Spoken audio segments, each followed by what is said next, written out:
الحمد لله رب العالمين والصلاة والسلام على أشرف الأنبياء والمرسلين نبينا محمد وعلى آله وأصحابه أجمعين وبعد يا أيها الذين آمنوا اتقوا الله حق تقاته ولا تموتن إلا وأنتم مسلمون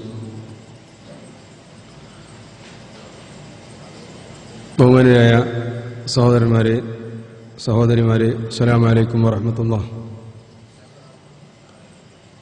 കഴിഞ്ഞ ദർസിൻ്റെ തുടർച്ചയാണ് ഇന്ന് നമ്മൾ സംസാരിക്കുന്നത്. അല്ലാഹു തൗഫീഖ് നൽകുമാറാവട്ടെ.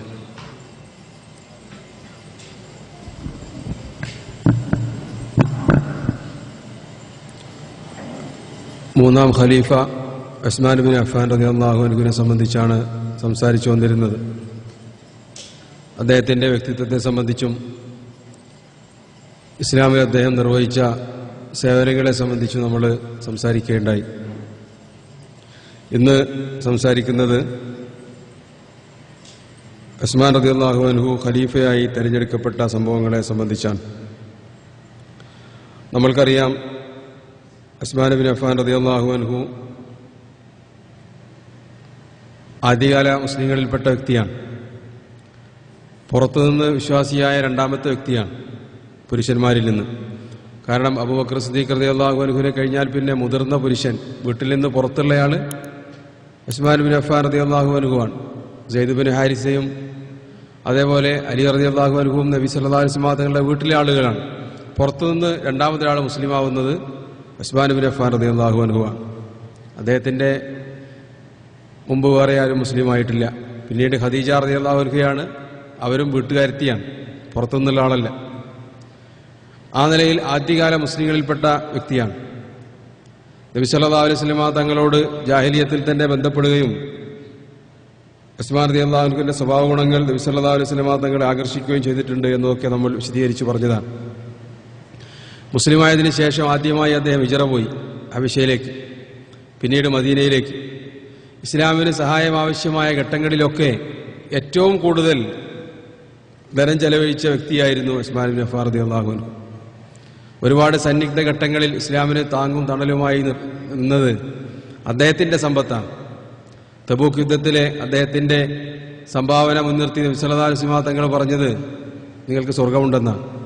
മുസ്ലിങ്ങൾ കഠിനമായ വരൾച്ചയിലേക്ക് എത്തുകയും മദീനയിലെ ഒരു കിണറിൽ മാത്രം വെള്ളം ബാക്കിയാവുകയും ചെയ്തപ്പോൾ ആ കിണർ വിലയ്ക്ക് വാങ്ങി അത് മുസ്ലിങ്ങളുടെ പൊതുസ്വത്തായി വഖഫ് ചെയ്ത് ഇന്നും നിലനിർത്തുന്നത്, ഇന്നും നിലനിന്ന് വരുന്ന ആ കിണർ ഉസ്മാൻ ബിൻ അഫ്ഫാനിന്റെ വഖഫാണ്. നബി സല്ലല്ലാഹു അലൈഹി വസല്ലം തങ്ങൾ അത് വാങ്ങിച്ചപ്പോൾ, അത് വാങ്ങി വഖഫ് ചെയ്തപ്പോൾ ഉസ്മാൻ ബിൻ അഫ്ഫാൻ റളിയല്ലാഹു അൻഹുവിന് സ്വർഗമുണ്ട് എന്ന് പറഞ്ഞിട്ടുണ്ട്. മദീനയുടെ പള്ളി നബി സല്ലല്ലാഹു അലൈഹി വസല്ലം തങ്ങളുടെ ജീവിതകാലത്ത് വികസിപ്പിച്ചു. ആ സമയത്ത് ആ സ്ഥലം മേടിച്ച് വഖഫ് ചെയ്യുന്നവർക്ക് സ്വർഗത്തിൽ അതുപോലെ സ്ഥലം നൽകാമെന്ന് വാഗ്ദാനം ചെയ്തു. ഉസ്മാൻ ബിൻ അഫ്ഫാൻ അങ്ങനെ ചെയ്തു. നബി സല്ലല്ലാഹു അലൈഹി വസല്ലം തങ്ങൾ അദ്ദേഹത്തിന് ആ സമയത്തും സ്വർഗം വാഗ്ദാനം ചെയ്തിട്ടുണ്ട്. മറ്റു നിരവധി സന്ദർഭങ്ങളിൽ ഇതുപോലെ ചെലവഴിച്ചതിന്റെ പേരിലും അല്ലാത്തതിനും നിങ്ങൾക്ക് സ്വർഗമുണ്ട് എന്ന് നബി സല്ലല്ലാഹു അലൈഹി വസല്ലം തങ്ങൾ ഉസ്മാൻ ബിൻ അഫ്ഫാൻ റളിയല്ലാഹു അൻഹുവിനെ അറിയിച്ചിട്ടുണ്ട്. അങ്ങനെ സമ്പത്ത് ചെലവഴിക്കുന്ന ഒരു ധനാഢ്യൻ ബാക്കി കാര്യങ്ങളിൽ നിന്നൊക്കെ മാറി നിൽക്കുക എന്നതല്ല. നബി സല്ലല്ലാഹു അലൈഹി വസല്ലം തങ്ങളുടെ ചാരത്തും ഓരത്തുമായി ഏത് സമയവും ഉണ്ടായിരുന്നു. കച്ചവടക്കാരനായിരിക്കുമ്പോൾ തന്നെ ഏത് യുദ്ധങ്ങളിലും നബി സല്ലല്ലാഹു അലൈഹി വസല്ലം തങ്ങളുടെ കൂടെ അദ്ദേഹം പങ്കെടുത്തിട്ടുണ്ട്. മുഴുവൻ യുദ്ധങ്ങളിലും. ഒന്ന് രണ്ട് സന്ദർഭങ്ങളിൽ വിട്ടുനിന്നിട്ടുണ്ട്. അതിന് കാരണവും നബി സല്ലല്ലാഹു അലൈഹി വസല്ലം തങ്ങളുടെ കൽപ്പനയനുസരിച്ച് വീട്ടിൽ പരിചരിക്കാൻ വേണ്ടി എന്നതാണ്. ഉദാഹരണത്തിന് ബദർ യുദ്ധത്തിൽ. പക്ഷേ അദ്ദേഹം ബദരീകളിൽപ്പെട്ടവനാണ്. കാരണം നബി സല്ലല്ലാഹു അലൈഹി വസല്ലം തങ്ങൾ നിർദ്ദേശിച്ച ദൗത്യത്തിന് വേണ്ടി മാറിയുന്നതുകൊണ്ട് അദ്ദേഹത്തിന് അതിൽ ഉൾപ്പെടുത്തുകയുണ്ടായി നബി സല്ലല്ലാഹു അലൈഹി വസല്ലം തങ്ങൾ. അതേപോലെ ഹുദൈബിയ സന്ധിയിൽ അദ്ദേഹം പങ്കെടുത്തിട്ടില്ല. പക്ഷെ അദ്ദേഹത്തിന്റെ കാരണത്താലാണ് ആ സന്ധി ഉണ്ടായത്, അല്ലെങ്കിൽ ബൈഅത്തുർ റിദ്വാൻ ഉണ്ടായത്. നബി സല്ലല്ലാഹു അലൈഹി വസല്ലം തങ്ങളുടെ ശറഫാക്കപ്പെട്ട കൈ പരസ്പരം കൂട്ടിപ്പിടിച്ചുകൊണ്ട് ഇത് ഉസ്മാന് വേണ്ടിയാണെന്നാണ് നബി സല്ലല്ലാഹു അലൈഹി വസല്ലം തങ്ങൾ പറഞ്ഞത്. അദ്ദേഹത്തിന്റെ ശ്രേഷ്ഠതയാണ്. അതേപോലെ തന്നെ റസൂലുള്ളാഹി മദീന വിട്ട് പുറത്തുപോയ പല സന്ദർഭങ്ങളിലും ഓരോ സഹാബിമാരെ മദീനയുടെ താൽക്കാലിക ചുമതല ഏൽപ്പിക്കാറുണ്ട്. അങ്ങനെ 2 തവണ ഉസ്മാൻ ബിൻ അഫ്ഫാനെ ഏൽപ്പിച്ചിട്ടുണ്ട്. ഒന്ന് ദാത്തുർ റിക്കാ യുദ്ധവേളയിൽ, റിയാദിന്റെ ഭാഗത്തുള്ള പ്രദേശമാണത്. അതേപോലെ തന്നെ ഖത്ഫാൻകാരെ, അവിടെയൊന്നും ഘോരമായ യുദ്ധം ഉണ്ടായിട്ടില്ല, പക്ഷേ പടനീക്കം നയിച്ചു. വലിയ യുദ്ധമില്ലാതെ തന്നെ നബി സല്ലല്ലാഹു അലൈഹി വസല്ലം തങ്ങൾ ഉദ്ദേശിച്ച ലക്ഷ്യം പൂർത്തീകരിക്കാൻ പറ്റി എന്നതാണ്. ആ സമയത്തൊക്കെ മദീനയിൽ പകരക്കാരനായി നിശ്ചയിച്ചത് ഉസ്മാൻ ഇബ്നു അഫ്ഫാൻ റളിയല്ലാഹു അൻഹുവിനെയാണ്. ഇങ്ങനെയൊക്കെ ഉസ്മാൻ ഇബ്നു അഫ്ഫാൻ നബി സല്ലല്ലാഹു അലൈഹി വസല്ലം തങ്ങൾ പരിഗണിക്കുകയും ഈ കാര്യമൊക്കെ സഹായിമാർക്ക് അറിയുകയും ചെയ്യാം എന്താണ് ഉസ്മാൻ ഇബ്നു അഫ്ഫാന്റെ സ്ഥാനമെന്ന്. അതിലേറെയൊക്കെ ശ്രേഷ്ഠമായ സ്ഥാനം, ഇതിലേറെ വലുതും ഉസ്മാൻ ഇബ്നു അഫ്ഫാനിന് നബി സല്ലല്ലാഹു അലൈഹി വസല്ലം തങ്ങൾ നൽകിയിട്ടുണ്ട്, അള്ളാഹു കൽപ്പിച്ച് നൽകിയിട്ടുണ്ട് എന്നർത്ഥം. അത് വിശുദ്ധ വഹ്യ് രേഖപ്പെടുത്താനുള്ള സൗഭാഗ്യമാണ്. നബി സല്ലല്ലാഹു അലൈഹി വസല്ലം തങ്ങൾക്ക് ജിബ്രീൽ അലൈഹിസ്സലാം വിശുദ്ധ ഖുർആൻ ഇറക്കി കൊടുക്കുമ്പോൾ അത് എഴുതി വെക്കാൻ നബി സല്ലല്ലാഹു അലൈഹി വസല്ലം തങ്ങൾ ഏതാനും സഹാബിമാരെ ചുമതലപ്പെടുത്തിയിരുന്നു. ആ കൂട്ടത്തിൽ ഒരാൾ ഉസ്മാൻ ഇബ്നു അഫ്ഫാൻ റളിയല്ലാഹു അൻഹുവാണ്. ഏറ്റവും വലിയ ഷറഫ് തന്നെ. ഒരിക്കൽ ആയിഷ റളിയല്ലാഹു അൻഹയുടെ അടുക്കൽ ഫാത്തിമ ബിൻത് അബ്ദുറഹ്മാൻ, സുബൈർ ബിൻ അവാമിന്റെ തറവാട്ടപ്പെട്ട ഒരു പേരക്കുട്ടിയാണ്. പക്ഷെ അവര് പിൽക്കാലത്തുണ്ടായ വസ്വാസികൾ എന്തോ കേട്ടിട്ട് ഉസ്മാൻ ഇബ്നു അഫ്ഫാൻ റളിയല്ലാഹു അൻഹുവിനെ എന്തോ പഴിച്ചു പറഞ്ഞു, അദ്ദേഹത്തിന് എന്തോ വിമർശിച്ചു. ഉടനെ അവരുടെ പിതാവ് ആയിഷ റളിയല്ലാഹു അൻഹയുടെ അടുത്തേക്ക് ആളെ വിട്ടു. ഇങ്ങനെയൊക്കെ പറയുന്നുണ്ട്, കേൾക്കുന്നുണ്ട്, എന്താണ് ഇതിന്റെ നിജസ്ഥിതി എന്നറിയാൻ വേണ്ടി. അത് കേട്ടപ്പോ ഉമ്മുൽ മുഅ്മിനീൻ ആയിഷ റളിയല്ലാഹു അൻഹ പറഞ്ഞു, ലഅനല്ലാഹു മൻ ലഅനഹു, ഉസ്മാൻ ഇബ്നു അഫ്ഫാന്റെ പേരിൽ ശാപം ചൊരിഞ്ഞവനെ അള്ളാഹു ശമിക്കട്ടെ. അവർ 3 പ്രാവശ്യം അത് ആവർത്തിച്ച് പറഞ്ഞുകൊണ്ട് പറയാൻ, ഫവല്ലാഹി ലഖദ് കാന ഇൻദ നബി സല്ലല്ലാഹു അലൈഹി വസല്ലം വഅന്ന റസൂലുള്ളാഹി മുസ്നദുൻ ലഹറഹു ഇലയ്യ. നബി സല്ലല്ലാഹു അലൈഹി വസല്ലം തങ്ങൾ എന്റെ മേലേക്ക് ചാരി ഇങ്ങനെ റൂമിലിരിക്കുകയായിരുന്നു. അപ്പോൾ ഉസ്മാൻ ഇബ്നു അഫ്ഫാൻ കടന്നു വന്ന് ഞങ്ങളുടെ മുമ്പിലിരുന്നു. നബി സല്ലല്ലാഹു അലൈഹി വസല്ലം തങ്ങളുടെ കാൽ ഉസ്മാൻ ഇബ്നു അഫ്ഫാന്റെ തുടയിലേക്ക് ഇങ്ങനെ അമർത്തി നബി സല്ലല്ലാഹു അലൈഹി വസല്ലം തങ്ങൾ ഒരു കാല് ഉസ്മാൻ ഇബ്നു അഫ്ഫാന്റെ ശരീരത്തിലേക്കും പുറം ഭാഗം ആയിഷ റളിയല്ലാഹു അൻഹയെ ചാരിയിട്ടും അങ്ങനെ ഇരിക്കുകയാണ്. അപ്പോഴാണ് വഇന്ന ജിബ്രീൽ ല യൂഹി ഇലൈഹിൽ ഖുർആൻ, നബി സല്ലല്ലാഹു അലൈഹി വസല്ലം തങ്ങൾക്ക് വഹി അവതരിച്ചത്. വഹി അവതരിക്കുമ്പോൾ ചെറിയ രൂപത്തിൽ അബോധത്തിലേക്ക് പോകും, അതേപോലെ തന്നെ വേർക്കും വഹി നിൽക്കുന്നതോടുകൂടി. അങ്ങനെയൊക്കെയുള്ള പ്രയാസങ്ങൾ ഉണ്ടാവാറുണ്ട്. നബി സല്ലല്ലാഹു അലൈഹി വസല്ലം തങ്ങൾ പറഞ്ഞത് ഏറ്റവും ശക്തമായ പ്രയാസമാണ് വഹി അവതരിക്കുമ്പോൾ എന്നാണ്. അത്ര എളുപ്പമുള്ള സംഗതിയല്ല. ഇന്നാ സനുൽഖി അലൈക ഖൗലൻ സഖീല, ആ വചനങ്ങൾ ജിബ്രീൽ അലൈഹിസ്സലാം നബി സല്ലല്ലാഹു അലൈഹി വസല്ലം തങ്ങൾക്ക് ഇട്ടുകൊടുക്കുമ്പോൾ ഉണ്ടാകുന്ന പ്രയാസം. ഒരിക്കൽ നബി സല്ലല്ലാഹു അലൈഹി വസല്ലം തങ്ങളെ വാഹനപ്പുറത്തിരിക്കുമ്പോഴാണ് വഹി വന്നത്, ഒട്ടകത്തിന്റെ പുറത്ത്. ആ ഒട്ടകം എന്തോ വലിയ, അതിന് താങ്ങാൻ പറ്റാത്ത 3-4 ഇരട്ടി ഭാരം കയറ്റിയതുപോലെ അതിന്റെ കാലുകൾ പൊട്ടുന്ന രൂപത്തിൽ അത് ഭൂമിയിലേക്ക് അമരുന്ന രൂപത്തിലായി. കാരണം പുറത്ത് കയറിയിട്ടില്ല ഭാരം കൊണ്ട് വഹി വരുന്ന സമയത്ത്. ഒരിക്കൽ സഹായിമാരെന്നെ പറഞ്ഞിട്ടുണ്ട്, അവരുടെ ശരീരത്തിലേക്ക് നബി സല്ലല്ലാഹു അലൈഹി വസല്ലം തങ്ങൾ കാലിന്റെ മുട്ട് ഇങ്ങനെ അമർത്തി നിൽക്കുമ്പോഴാണ് വഹി വന്നത്. അദ്ദേഹം പറഞ്ഞത്, എന്റെ കാല് എല്ല് പൊടിഞ്ഞു പോകുന്ന വേദന എനിക്ക് അനുഭവപ്പെട്ടു, ആ രൂപത്തിൽ എനിക്ക് തോന്നിപ്പോയി എന്നാണ്. അപ്പോൾ വഹി അവതരിക്കാന്നുള്ളത് പ്രത്യേക അവസ്ഥയാണ്. അത് അപസ്മാരമോ അല്ലെങ്കിൽ മറ്റെന്തെങ്കിലും അല്ല. പിൽക്കാലത്ത് നിരീശ്വരവാദികളൊക്കെ പ്രചരിപ്പിച്ചതുപോലെ ഒരാൾക്ക് അപസ്മാരമുണ്ടായ നമുക്ക് നമ്മളെ എല്ല് പൊടിയോ അതിലടുത്തേക്കുന്ന. ഏതായിരുന്നാലും ആ രൂപത്തിൽ നബി സല്ലല്ലാഹു അലൈഹി വസല്ലം തങ്ങൾക്ക് വഹി വരാൻ ആരംഭിച്ചു. ഞാൻ എന്റെ കയ്യിലുള്ള ശീല കൊണ്ട് നബി സല്ലല്ലാഹു അലൈഹി വസല്ലം തങ്ങളുടെ മുഖത്ത് നിന്ന് വിയർപ്പ് തുള്ളികൾ തുടച്ച് നീക്കിക്കൊടുത്തു. നബി സല്ലല്ലാഹു അലൈഹി വസല്ലം തങ്ങൾ വഹി അവതരിച്ച് പൂർത്തിയായപ്പോൾ ഉസ്മാൻ ഇബ്നു അഫ്ഫാൻ റളിയല്ലാഹു അൻഹുവിനെ നോക്കിക്കൊണ്ട് പറഞ്ഞു, ഉക്തുബി യാ ഹുസൈൻ. ഉസ്മാനെ കുട്ടിയായിട്ട് ആ രൂപത്തിൽ വിളിക്കുന്നതാണ്, ഓമനിച്ച് വിളിക്കുന്ന പേരാണ്. ഉസ്മാൻ, നിങ്ങൾ എഴുതുക. എന്നിട്ട് ആയിഷ റളിയല്ലാഹു പറയാണ്, ഫവല്ലാഹി മാ കാന അല്ലാഹു ലിയുൻസില അബ്ദൻ മിൻ നബിയിഹി തിൽകൽ മൻസില ഇല്ലാ കാന അലൈഹി കരീമ. അല്ലാഹുവിന് ഇഷ്ടപ്പെട്ട തൃപ്തിപ്പെട്ട ഒരു വ്യക്തിക്കല്ലാതെ ആ രൂപത്തിലുള്ള ഒരു അവസരം അല്ലാഹു ഒരുക്കി കൊടുക്കുകയില്ല. അതുകൊണ്ട് തന്നെ അങ്ങനെയുള്ള ഒരു വ്യക്തിത്വത്തെ പഴിക്കുന്നവനെ അല്ലാഹു ശപിക്കട്ടെ എന്ന് ആയിഷ റളിയല്ലാഹു പറഞ്ഞു എന്നാണ്. നബി സല്ലല്ലാഹു അലൈഹി വസല്ലം തങ്ങളുടെ സ്വകാര്യ കത്തുകൾ മിക്കതും എഴുതിയത് ഉസ്മാൻ ഇബ്നു അഫ്ഫാൻ റളിയല്ലാഹു അൻഹുവാണ്. വഹി അല്ലാത്തത്, വഹി സ്വകാര്യമല്ല, എല്ലാവരും എഴുതുന്നതാണ്. എന്നാൽ സ്വകാര്യമായി രാജാക്കന്മാർക്കും അതേപോലെ മറ്റു സ്ഥലങ്ങളിലേക്കും കത്തെഴുതേണ്ടി വരുമ്പോൾ ഉസ്മാൻ ഇബ്നു അഫ്ഫാൻ അവിടെ സാന്നിധ്യമാണ് ഉണ്ടെങ്കിൽ അത് എഴുതാറുള്ളത് ഉസ്മാൻ ഇബ്നു അഫ്ഫാൻ റളിയല്ലാഹു അൻഹുവാണ്. അപ്പോൾ നബി സല്ലല്ലാഹു അലൈഹി വസല്ലം തങ്ങളുമായിട്ടുള്ള ബന്ധം അതിലേറെ 2 പെൺമക്കളെ ഒരാൾക്ക് ശേഷം മറ്റൊരാൾ എന്ന നിലയിൽ വിവാഹം കഴിച്ചു കൊടുത്തതാണ്. ഇതിന്റെയൊക്കെ അടിസ്ഥാനത്തിൽ നബി സല്ലല്ലാഹു അലൈഹി വസല്ലം തങ്ങളോടുള്ള ഉസ്മാൻ ഇബ്നു അഫ്ഫാന്റെയും ബന്ധവും സ്ഥാനമൊക്കെ നമ്മൾക്ക് മനസ്സിലാക്കാം. അത് കാണുന്നവരാണ് സഹാബിമാർ. പക്ഷേ അദ്ദേഹത്തിലേറെ സ്ഥാനമുള്ള ആളുകളായിരുന്നു അബൂബക്കർ സിദ്ദീഖ് റളിയല്ലാഹു അൻഹുവും ഉമർ ഇബ്നുൽ ഖത്താബ് റളിയല്ലാഹു അൻഹുവും. അതുകൊണ്ട് തന്നെ ഖിലാഫത്തിനെ സംബന്ധിച്ചിടത്തോളം അവർക്ക് അബൂബക്കറും ഉമറും കഴിഞ്ഞാൽ ഷെയ്ഖുമാർ, ഷെയ്ഖാനി എന്നാണ് അവരെ സഹായിമാരെ വിളിക്കാറുണ്ടായിരുന്നത്. പിന്നെ ആരാണ് എന്നത് അവരെ സംബന്ധിച്ചിടത്തോളം കൂടുതൽ പ്രയാസമുള്ള ഒരു കാര്യമായിരുന്നില്ല. അവരുടെ മനസ്സിൽ തന്നെ ഉണ്ടായിരുന്നു ആരാണെന്ന് എന്നുള്ളത്. അനസ് റളിയല്ലാഹു അൻഹു പറഞ്ഞ വാക്ക് നമ്മളിവിടെ പറഞ്ഞിട്ടുണ്ട്. അതേപോലെ അബ്ദുല്ലാഹി ഇബ്നു ഉമറൊക്കെ റളിയല്ലാഹു അൻഹുമാ എന്ത് ഞങ്ങൾ പറയാറുണ്ടായിരുന്നു, കുന്നാ നഖൂലു വറസൂലുള്ളാഹി സ്വല്ലല്ലാഹു അലൈഹി വസല്ലം ഹയ്യുൻ, നബി സല്ലല്ലാഹു അലൈഹി വസല്ലം തങ്ങളുടെ ജീവിതകാലത്ത് ഞങ്ങൾ പറയാറുണ്ടായിരുന്നു, അഫ്ദലു ഹാദിഹിൽ ഉമ്മ, ഈ ഉമ്മത്തിലെ ഏറ്റവും ശ്രേഷ്ഠരാക്കപ്പെട്ട വ്യക്തികൾ ബഅദ നബീഹ, റസൂലുള്ളാഹിക്ക് ശേഷം അബൂബക്കർ സുമ്മ ഉമർ സുമ്മ ഉസ്മാൻ. അബൂബക്കറാണ്, പിന്നീട് ഉമറാണ്, സുമ്മ ഉസ്മാൻ, പിന്നെ ഉസ്മാനാണ്. പിന്നെ ഞങ്ങൾ ആരെയും പറയാറുണ്ടായിരുന്നില്ല. നബി സല്ലല്ലാഹു അലൈഹി വസല്ലം തങ്ങളത് കേൾക്കാറുണ്ടായിരുന്നു, ഞങ്ങൾ പറയാറുണ്ടായിരുന്നത്. റസൂൽ എന്ത് ചെയ്തിട്ടില്ല, അത് തിരുത്തിയിട്ടില്ല. ഇപ്പൊ ചില ആളുകൾ പ്രസംഗിക്കണില്ലേ, അബൂബക്കറും ഉമറൊന്നും അല്ല, ഉസ്മാനും അല്ല, പിന്നെ ആരാണ് ശ്രേഷ്ഠൻ? അലിയാണ്. അധികാരികളൊന്നും അറിയാത്തതുകൊണ്ടായിരിക്കും, അല്ലെങ്കിൽ ആരാണ് അബൂബക്കർ ഉമർ എന്ന് അറിയാത്തതുകൊണ്ടായിരിക്കും, അതിനാണ് സാധ്യത. എന്നാൽ അലിയാരെ പറ്റി അറിഞ്ഞിട്ടില്ല. അലിനെ പറ്റി അറിഞ്ഞിട്ടുണ്ടെങ്കിലും അദ്ദേഹത്തിന് ആ രൂപത്തിൽ പിന്നെ ചീത്ത പറയൂല. അദ്ദേഹത്തിന് ചീത്ത പറയലാണ്, അദ്ദേഹത്തിനാണ് മറ്റുള്ള 3 പേരെക്കാളും ശ്രേഷ്ഠത എന്ന് പറയല്. അതെന്തുകൊണ്ട് എന്നുള്ളത് നമുക്ക് പിന്നീട് വിശദീകരിക്കാം. ഇങ്ങനെ നബി സല്ലല്ലാഹു അലൈഹി വസല്ലം തങ്ങൾ സൂചനകളും നൽകിയിട്ടുണ്ട്. അതിന് പുറമെ സ്വർഗം വാഗ്ദാനം ചെയ്തതിന് പുറമെ റസൂലിന്റെ കൂടെ ഏത് സമയത്തും അലി റളിയല്ലാഹു അൻഹു പറഞ്ഞതുപോലെ ഞങ്ങൾ കേൾക്കാറുണ്ടായിരുന്നു, അബൂബക്കർ ഉമർ ഉസ്മാൻ. മിക്ക സന്ദർഭങ്ങളിലും ഒരുമിച്ചാണ് വരാറുള്ളത്, പല സ്ഥലങ്ങളിലും ഒരുമിച്ചാണ് പോകാറുള്ളത്. ഖുബാ പള്ളിയുടെ അടുത്ത് ഒരു കിണറിന്റെ അടുത്തിരുന്ന കാര്യം നമ്മൾ പറഞ്ഞല്ലോ. അവിടെ നബി സല്ലല്ലാഹു അലൈഹി വസല്ലം തങ്ങൾ വ്യക്തമായി ഉസ്മാൻ ഇബ്നു അഫ്ഫാനിലെ അദ്ദേഹത്തിന്റെ ഖിലാഫത്തും ആ പരീക്ഷണവും അതുമായി ബന്ധപ്പെട്ട പരീക്ഷണങ്ങളിലേക്കും സൂചന നൽകിയിട്ടുണ്ട്. അബൂബക്കർ വന്നു റളിയല്ലാഹു അൻഹു, അദ്ദേഹത്തിന് സ്വർഗം വാഗ്ദാനം ചെയ്തു, കയറിയിരിക്കാൻ പറഞ്ഞു. പിന്നീട് ഉമർ വന്നു, മൂന്നാമതായി ഉസ്മാൻ വന്നു. അപ്പൊ എന്താ പറഞ്ഞത്? അബൂ മുസ്ലിം അശ്ശരിയോട് അദ്ദേഹത്തിന് അനുവാദം കൊടുക്കുക, കയറിയിരിക്കാൻ. വബശ്ശിർഹു ബിൽ ജന്ന അലാ ബൽവൻ തുസീബുഹു, അദ്ദേഹത്തിനെ പിടികൂടി അതിന്റെ അവസാനത്തിൽ അദ്ദേഹം മരിക്കാൻ പോവാണ്, അതിനുശേഷം അദ്ദേഹത്തിന് സ്വർഗമുണ്ടെന്ന സന്തോഷ വാർത്ത അറിയിച്ചുകൊള്ളുക. എവിടെയാണ് ആ ഫിത്ന ഉണ്ടായത്? അദ്ദേഹത്തിന്റെ കൊലപാതകത്തിലേക്ക് നയിച്ച ആ ഫിത്ന. അപ്പോൾ നബി സല്ലല്ലാഹു അലൈഹി വസല്ലം തങ്ങൾക്ക് അത് വഹയിലൂടെ അറിഞ്ഞിട്ടുണ്ട്. മുർറ ഇബ്നു കഅബ് റളിയല്ലാഹു അൻഹു അദ്ദേഹം ഷാമിൽ വെച്ച് പ്രസംഗിക്കാൻ, അവിടെ ഉസ്മാൻ ഇബ്നു അഫ്ഫാന്റെ കാലത്തും അതിനുശേഷമൊക്കെ ഉണ്ടായ ഫിത്നകളുടെ അവസാനത്തിൽ അദ്ദേഹം ഒരുപാട് സഹാബിമാരിരിക്കെ മിമ്പറിൽ കയറി പ്രസംഗിക്കാണ്. ഞങ്ങളോട് നബി സല്ലല്ലാഹു അലൈഹി വസല്ലം തങ്ങൾ ഫിത്നയെ സംബന്ധിച്ച് പറഞ്ഞു.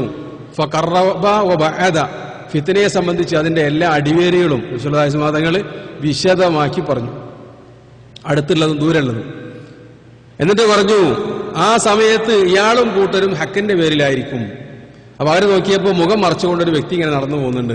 മദീനയിൽ വെച്ച് നബി സല്ലല്ലാഹു അലൈഹി വസല്ലം തങ്ങൾ പറയുമ്പോൾ അദ്ദേഹം ഓടിപ്പോയി നോക്കി, ആരാണ് നടക്കുന്നത്? ഉസ്മാൻ ഇബ്നു അഫ്ഫാൻ ആയിരുന്നു പോയിരുന്നത്. സഹിഹ റിപ്പോർട്ടിൽ കാണുന്ന ചരിത്രമാണത്.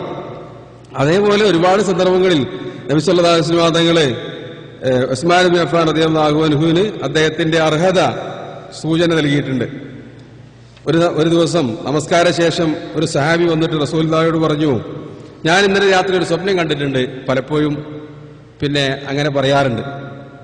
നബി സല്ലല്ലാഹു അലൈഹി വസല്ലം തങ്ങളെ നമസ്കാര ശേഷം ഒരിക്കൽ സുബഹി നമസ്കാരത്തിന് ശേഷം സഹാബിമാരുടെ നേരെ തിരിഞ്ഞു നിന്നിട്ട് ചോദിച്ചു, നിങ്ങളുടെ കൂട്ടത്തിൽ ആരാണ് സ്വപ്നം കണ്ടവർ? കണ്ടവരുണ്ടെങ്കിലും പറയും. ചിലപ്പോൾ നബി സല്ലല്ലാഹു അലൈഹി വസല്ലം തങ്ങൾ കണ്ട സ്വപ്നം പറഞ്ഞു കൊടുക്കും, അത് വ്യാഖ്യാനിക്കും. എല്ലാ ദിവസവും ചെയ്തിരുന്നല്ല, വല്ലപ്പോഴൊക്കെ. ഒരു ദിവസം തിരിഞ്ഞു നിന്നിട്ട് പ്രാർത്ഥിച്ചു. ഇപ്പൊ ചില ആളുകൾ പറയുന്നത് നബി സല്ലല്ലാഹു അലൈഹി വസല്ലം തങ്ങൾ ഒരു ദിവസം സഹാബിമാരെ നേരെ തിരിഞ്ഞിരുന്നു, എന്നിട്ട് പ്രാർത്ഥിച്ചു, അവർ ആമീൻ പറഞ്ഞു. ഞങ്ങളുടെ പിന്നെ ഹിജാസിലും അതേപോലെ പിന്നെ യമനിലൊക്കെ ബർക്കത്ത് ചെയ്യണേ. അപ്പൊ എന്തിന് തെളിവാണ്? കൂട്ടപ്രാർത്ഥനയ്ക്ക്, കാരണം റസൂലുള്ളാഹി ചെയ്തില്ലേ. അപ്പൊ അടുത്ത ഹദീസിൽ പറയാണ് നബി സല്ലല്ലാഹു അലൈഹി വസല്ലം തങ്ങൾ എന്ത് ചെയ്തു? സലാം വീട്ടിയ ശേഷം സഹാബിമാരുടെ നേരെ തിരിഞ്ഞിരുന്നു, എന്നിട്ട് സ്വപ്നം വ്യാഖ്യാനിച്ചു കൊടുത്തു. അപ്പൊ ഇനി അടുത്ത ആഴ്ച മുതൽ എന്ത് ചെയ്യുക? അടുത്ത സലത്തിന് ശേഷം 5 വക്ത് നിസ്കാരത്തിന് ശേഷവും സ്വപ്നം വ്യാഖ്യാനിക്കാൻ പറ്റുമോ? പ്രാർത്ഥിച്ചതിലേറെ തവണ റസൂൽ എന്ത് ചെയ്തിട്ടുണ്ട്? സ്വപ്നം വ്യാഖ്യാനിച്ചിട്ടുണ്ട്. പ്രാർത്ഥിച്ചത് ഒറ്റ സംഭവമാണ്. സ്വപ്നം വ്യാഖ്യാനിച്ചതോ ഒരുപാട് തവണ റസൂൽ ചെയ്ത കാര്യമാണ്. അപ്പൊ അതൊന്നും സുന്നത്തായിട്ട് പണ്ഡിതന്മാർ ഗണിച്ചിട്ടില്ല. മുൻഗാമികളായ ഒരു ആലിമും അത് ഗണിച്ചിട്ടില്ല. സന്ദർഭോചിതമായി നടത്തിയ ചില വിഷയങ്ങൾ എന്നതിന്റെ അടിസ്ഥാനത്തിൽ അങ്ങനെ സ്വപ്നം കണ്ട സഹാബി പറഞ്ഞു, എന്താണ് അദ്ദേഹം കണ്ടത്? അന റഅയ്തു കഅന്ന മീസാനൻ ഉൻസില മിനസ് സമായി, ആകാശത്തു നിന്നൊരു തുലാസ് ഭൂമിയിലേക്ക് ഇറക്കി. എന്നിട്ട് അതിന്റെ തട്ടിൽ ഒരു തട്ടിൽ റസൂലുള്ളാഹിയും ഒരു തട്ടിൽ അബൂബക്കർ സിദ്ദീഖും. അദ്ദേഹം സ്വപ്നം കാണുകയാണ്. നബി സല്ലല്ലാഹു അലൈഹി വസല്ലം തങ്ങൾക്ക് ഭയങ്കര ഭാരം, അത്ര ഭാരം ആർക്കില്ല, അബൂബക്കർ സിദ്ദീഖിനില്ല. പിന്നീട് റസൂലുള്ളാഹിനെ മാറ്റി എന്നിട്ട് ഉമർ ഇബ്നുൽ ഖത്താബിന് വെച്ചു. അപ്പോൾ ഭാരം അബൂബക്കർ സിദ്ദീഖിന്. പിന്നീട് അബൂബക്കറിനെ മാറ്റി അടുത്ത തട്ടിൽ ഉസ്മാൻ ഇബ്നു അഫ്ഫാനെ വെച്ചു. അപ്പോൾ ഭാരം ഉമർ ഇബ്നുൽ ഖത്താബിന്. പിന്നീട് ആ തുലാസ് ഉയർത്തപ്പെട്ടു. അപ്പോൾ നബി സല്ലല്ലാഹു അലൈഹി വസല്ലം തങ്ങളുടെ മുഖത്ത് പ്രയാസം തോന്നി. ആ തുലാസ് ഉയർത്തപ്പെട്ടു എന്ന് പറഞ്ഞാൽ പിന്നീട് ഈ ഒരു ഖിലാഫത്തിന് സംഭവിക്കുന്ന പ്രയാസങ്ങളിലേക്ക് അതിന് സൂചനയുണ്ട്. അതോടൊപ്പം എന്തിന് സൂചനയുണ്ട്? തർത്തീബായി ആരാണ് ഖലീഫമാരായി വരുന്നത് എന്നതിന് സൂചനയുണ്ട്. വ്യക്തമായി തന്നെ മുത്തഫഖുൻ അലൈഹി ഹദീസിൽ നബി സല്ലല്ലാഹു അലൈഹി വസല്ലം തങ്ങൾ പറഞ്ഞതാണ്, ഖിലാഫത്തുൻ നബുവത്തി 30 സന, ഖിലാഫത്തുർ റാഷിദ 30 വർഷം. അതിൽ പൂർത്തീകരിക്കുന്നത് ആരും കൂടിയാണ്? ഉസ്മാൻ ഇബ്നു അഫ്ഫാൻ കൂടി ഉൾപ്പെട്ടതാണ്. അപ്പൊ ഇങ്ങനെയൊക്കെ വ്യക്തമായും വ്യംഗ്യമായും ഒക്കെ നബി സല്ലല്ലാഹു അലൈഹി വസല്ലം തങ്ങളെ സൂചിപ്പിച്ചതാണ്. അബൂബക്കർ സിദ്ദീഖ് റളിയല്ലാഹു അൻഹുവിന്റെയും ഉമറുൽ ഖത്താബിന്റെയും ഉസ്മാൻ ഇബ്നു അഫ്ഫാന്റെയും അലി റളിയല്ലാഹു അൻഹുവിന്റെയും ഒക്കെ ഖിലാഫത്ത് ആ കൂട്ടത്തിലുണ്ട്. തനിച്ചും ഉസ്മാൻ ഇബ്നു അഫ്ഫാന്റെ ഖിലാഫത്തിനെ സംബന്ധിച്ച് നബി സല്ലല്ലാഹു അലൈഹി വസല്ലം തങ്ങൾ സൂചന നൽകിയിട്ടുണ്ട്. അപ്പോൾ ഇതൊക്കെ മനസ്സിലാക്കിയത് കൊണ്ട് തന്നെ സഹാബിമാരെ സംബന്ധിച്ചിടത്തോളം അടുത്ത ഖലീഫ ഉസ്മാൻ ഇബ്നു അഫ്ഫാൻ ആണ് എന്നത് ഏറെക്കുറെ അറിയാവുന്ന ഒരു സംഗതിയായിരുന്നു. പിൽക്കാലത്ത് കൂടിയാലോചനയൊക്കെ ഉണ്ടായിട്ടുണ്ടെങ്കിലും ഹജ്ജ് വേളയിൽ സഹാബിമാര് പിരിഞ്ഞു വരുമ്പോൾ അല്ലാത്തവരുടെ കൂട്ടത്തിലുണ്ട് ഉമർ ഇബ്നുൽ ഖത്താബിന്റെ കാലത്ത്. അപ്പോൾ ഒരു പാട്ടുകാരൻ ആ പാട്ടിൽ പാടുകയാണ് എന്ത്? അടുത്ത ഖലീഫ. ഓരോ കവിതകളെ ചൊല്ലിയ കൂട്ടത്തിൽ അദ്ദേഹം പറയാണ് അടുത്ത ഖലീഫ ഉസ്മാൻ ഇബ്നു അഫ്ഫാൻ ആയിരിക്കും എന്ന അദ്ദേഹത്തിന്റെ കവിതയിൽ അദ്ദേഹം ചൊല്ലുകയാണ്. ഈ അർത്ഥത്തിലൊക്കെ അവരുടെ അടുത്തൊരു ഇർഹാസാത്ത്, ഒരു സൂചന ഉണ്ടായിരുന്നു, ഉസ്മാൻ ഇബ്നു അഫ്ഫാൻ ആയിരിക്കും അടുത്ത ഖലീഫ എന്നുള്ളത്. അതുകൊണ്ട് തന്നെ ഉമർ ഇബ്നുൽ ഖത്താബ് റളിയല്ലാഹു അൻഹു അദ്ദേഹത്തിന്റെ ഷഹാദത്ത് നമ്മൾ വിശദീകരിച്ച് സംസാരിച്ചു. ഉമർ ഇബ്നുൽ ഖത്താബിന്റെ ചരിത്രം പറഞ്ഞ സമയത്ത് കുത്തേറ്റ് അദ്ദേഹം വീണ് കിടക്കുകയാണ്. ആ സമയത്ത് ചികിത്സക്കാരൻ വന്നു. അയാളുടെ പരിശോധന കഴിഞ്ഞു. അദ്ദേഹം പറഞ്ഞത് രക്ഷയില്ല, നിങ്ങൾക്ക് അടുത്ത നടപടിക്രമങ്ങളിലേക്ക് പ്രവേശിക്കാം. അതറിഞ്ഞപ്പോൾ സാഹിബന്മാർക്ക് ഉറപ്പായി അദ്ദേഹം ഭരിക്കാൻ പോവാണ്. കൂട്ടമായി ഓരോരുത്തരും വന്ന് ഖലീഫയെ സന്ദർശിക്കുവാനും അദ്ദേഹത്തിനോട് സലാം പറയുവാനും പ്രാർത്ഥിക്കുവാനും ഒക്കെ ഓരോരുത്തർ കടന്നു വരാൻ. പലരും കരയുന്നുണ്ട് വിഷമത്തോടുകൂടി. ആ കൂട്ടത്തിൽ ചില ആളുകൾ പറഞ്ഞു, നിങ്ങൾ അടുത്ത ഖലീഫയെ തിരഞ്ഞെടുക്കണം. ആര് ചെയ്തതുപോലെ ഉമറിനെ ഖലീഫയാക്കി അബൂബക്കർ റളിയല്ലാഹു അൻഹു നിശ്ചയിച്ചതുപോലെ നിങ്ങൾ എന്ത് ചെയ്യുക? അടുത്ത ഖലീഫയെ നിങ്ങൾ തന്നെ തീരുമാനിക്കണം. അപ്പോ ഉമർ റളിയല്ലാഹു പറഞ്ഞു, ഞാൻ ജീവിതകാലത്ത് തന്നെ നിങ്ങളുടെ ഉത്തരവാദിത്തം ഏറ്റെടുത്തു, ഇനി ഖബറിലും അത് ഏറ്റെടുക്കാൻ എനിക്ക് വയ്യ. ഇതിൽ നിന്ന് അദ്ദേഹം ഓടുകയാണ്. ആ മസൂലിയത്ത്, ഉത്തരവാദിത്വം, അമാനത്ത് ഏറ്റെടുത്തത് സന്തോഷത്തോടു കൂടിയല്ല, നിർബന്ധ സാഹചര്യത്തിലാണ്, നിർബന്ധിതനായിക്കൊണ്ടാണ്. അവരുടെ കാഴ്ചപ്പാട് അങ്ങനെയാണ്. ഇന്നുള്ള ആളുകളെ പോലെ അല്ല എന്നർത്ഥം. അല്ലെങ്കിൽ പിൽക്കാലത്ത് സായമാർക്കാരുടെ കാലശേഷം നമ്മൾ കാണുന്ന രൂപത്തിൽ ഉള്ള ഫിത്തനകളല്ല. അധികാരത്തിന് വേണ്ടിയിട്ടാണ് മുസ്ലിം ലോകത്തുണ്ടായ മിക്ക പ്രശ്നങ്ങളുണ്ടായിട്ടുള്ളത്. അതിനു വേണ്ടിയിട്ടുള്ള കടിപിടികൾ, അതിന്റെ പേരിലാണ് രാജ്യങ്ങൾ തമ്മിൽ കലാപങ്ങൾ ഉണ്ടാവുകയും നശിക്കുകയൊക്കെ ചെയ്തിട്ടുള്ളത്. സായമാരുടെ കാലത്തിന് ശേഷം തന്നെ നമ്മൾ കാണാൻ പോകുന്നതും ആ രൂപത്തിലുള്ള ചരിത്രമാണ്. അവിടേക്ക് നബി സല്ലല്ലാഹു അലൈഹി വസല്ലം തങ്ങൾ പറഞ്ഞിട്ടുണ്ട്, എന്ത്? അധികാരം അത് അതിന്റെ സക്കർ, അതിന്റെ ലഹരി. ഷെയ്ഖുൽ ഇസ്ലാം ഇബ്നുൽ ഖയ്യിം പറഞ്ഞത്, വൈന്നരി റിയാസത്തി സക്കറൻ അശദ്ദു മിൻ സക്കരിൽ ഖമർ. അധികാരത്തിനൊരു ലഹരിയുണ്ട്, അത് മദ്യത്തിന്റെ ലഹരി അവിടേക്ക് എത്തൂല എന്നാണ്. ഒരു മദ്യപാനിക്ക് ഇന്ന് വൈകിട്ട് മദ്യമില്ല എന്ന് പറഞ്ഞാൽ അവിടെ വിഷമത്തിലേറെയായിരിക്കും. അധികാരം നുണഞ്ഞ ആളുകൾക്ക് അത് നഷ്ടപ്പെട്ടു കഴിഞ്ഞാൽ. അതുകൊണ്ട് തന്നെ അതിനുവേണ്ടി ഒരുപാട് കലാപങ്ങളും യുദ്ധങ്ങളൊക്കെ നമ്മൾ ലോക ചരിത്രത്തിൽ കാണുന്നതാണ്. അത് നബി സല്ലല്ലാഹു അലൈഹി വസല്ലം മുന്നറിയിപ്പ് നൽകിയിട്ടുണ്ട്. അത് നിങ്ങൾക്ക് താല്പര്യമായി തോന്നും, വൈന്നഹാ നദാമ യൗമൽ ഖിയാമ. പക്ഷേ അത് ഖിയാമത്ത് നാളിൽ എന്താണ്? നദാമത്ത്, ദുഃഖമാണ്. ഒരാൾക്കൊഴികെ. അതാരാ? ഇമാമുൻ ആദിലുൻ. ആരാണത്? നീതിമാനായ ഇമാമ്. അങ്ങനെയാണെങ്കിലോ 1-ാം സ്ഥാനക്കാരനാണ്. മഹ്ശറയിൽ വെച്ച് അർശിന്റെ തണൽ ലഭിക്കുന്ന 7 വിഭാഗത്തിൽ ഒരാളാരാ? നീതിയോടുകൂടി പ്രവർത്തിച്ച ഇമാമ്. അല്ലാഹു അക്ബർ. അതല്ലാത്ത പക്ഷെ അത് വളരെ തുച്ഛായിരിക്കും അങ്ങനെയുള്ള ആളുകൾ. ഏതായിരുന്നാലും ഈ ഖിലാഫത്ത് ഇനി എന്നെ കൊണ്ട് അത് വഹിക്കാൻ വയ്യ, മരണശേഷവും അത് ഞാൻ തന്നെ ഏറ്റെടുക്കണമെന്ന് പറഞ്ഞാൽ ഞാനത് അംഗീകരിക്കുകയില്ല എന്ന് ഉമർ റളിയല്ലാഹു അൻഹു പറയുകയും അദ്ദേഹത്തിനോട് വീണ്ടും സഹായിമാർ ആവശ്യപ്പെട്ടപ്പോൾ അദ്ദേഹം പറഞ്ഞു, എന്നാൽ നബി സല്ലല്ലാഹു അലൈഹി വസല്ലമ തങ്ങൾ ജീവിതകാലത്ത് നമ്മുടെ കൂട്ടത്തിൽ നിന്ന് സ്വർഗമുണ്ടെന്ന് വാഗ്ദാനം ചെയ്യുകയും പരിപൂർണ തൃപ്തിയോടുകൂടി മരണപ്പെട്ടു പോവുകയും ചെയ്ത 7 ആളുകൾ ഇപ്പോൾ ജീവിച്ചിരിക്കുന്നുണ്ട്. അവരിൽ 6 ആളുകളെ ആ കാര്യത്തിന് വേണ്ടി ഞാൻ നിശ്ചയിച്ചു തരാം. ആരൊക്കെയാണത്? അദ്ദേഹം പേരെണ്ണി കൊടുത്തു. സഹായിമാർക്കറിയാം. ഒന്നാമത് ഉസ്മാൻ ബിൻ അഫ്ഫാൻ, അലി ബിൻ അബി താലിബ്, അബ്ദുറഹ്മാൻ ബിൻ ഔഫ്, തൽഹത്ത് ബിൻ ഉബൈദില്ല, സഅദ് ബിൻ അബി വക്കാസ്, പിന്നെയോ സഈദ് ബിൻ സെയ്ദ്, സുബൈർ ബിൻ അവ്വാം. ഈ 7 വ്യക്തികളിൽ 6 പേര് ഒരാൾ ഒഴിവാക്കി. അതെന്താണ്? ഒരാൾ സഈദ് ബിൻ അംർ ബിൻ നുഫൈൽ, ഉമർ ഇബ്നുൽ ഖത്താബിന്റെ എളാപ്പാന്റെ മോനാണ്. അതുകൊണ്ട് എന്റെ കുടുംബത്തിൽപ്പെട്ട ഒരാൾക്ക് മതി. ഈ അധികാരത്തിന്റെ ചുമട് ആർക്ക് മതി? ഞങ്ങളുടെ കുടുംബത്തിൽ ഒരാൾക്ക് മതി. അതുകൊണ്ട് സഈദ് ബിൻ സെയ്ദിനെ ഞാൻ പുറത്തു നിർത്തുന്നു. ബാക്കി 6 ആളുകളെ അവരാണ് ശൂറയായി തെരഞ്ഞെടുക്കുന്നത്. അപ്പൊ പല സഹായമാരും വന്നിട്ട് പറഞ്ഞു, ഇവരെക്കാളുമൊക്കെ അർഹപ്പെട്ട ആളാണ് ആര്? നിങ്ങളുടെ മകൻ അബ്ദുല്ലാഹി ഇബ്നു ഉമർ. പല ആളുകളും അദ്ദേഹത്തിന്റെ പേരാണ് നിശ്ചയിച്ചത്. അദ്ദേഹം സമ്മതിച്ചില്ല.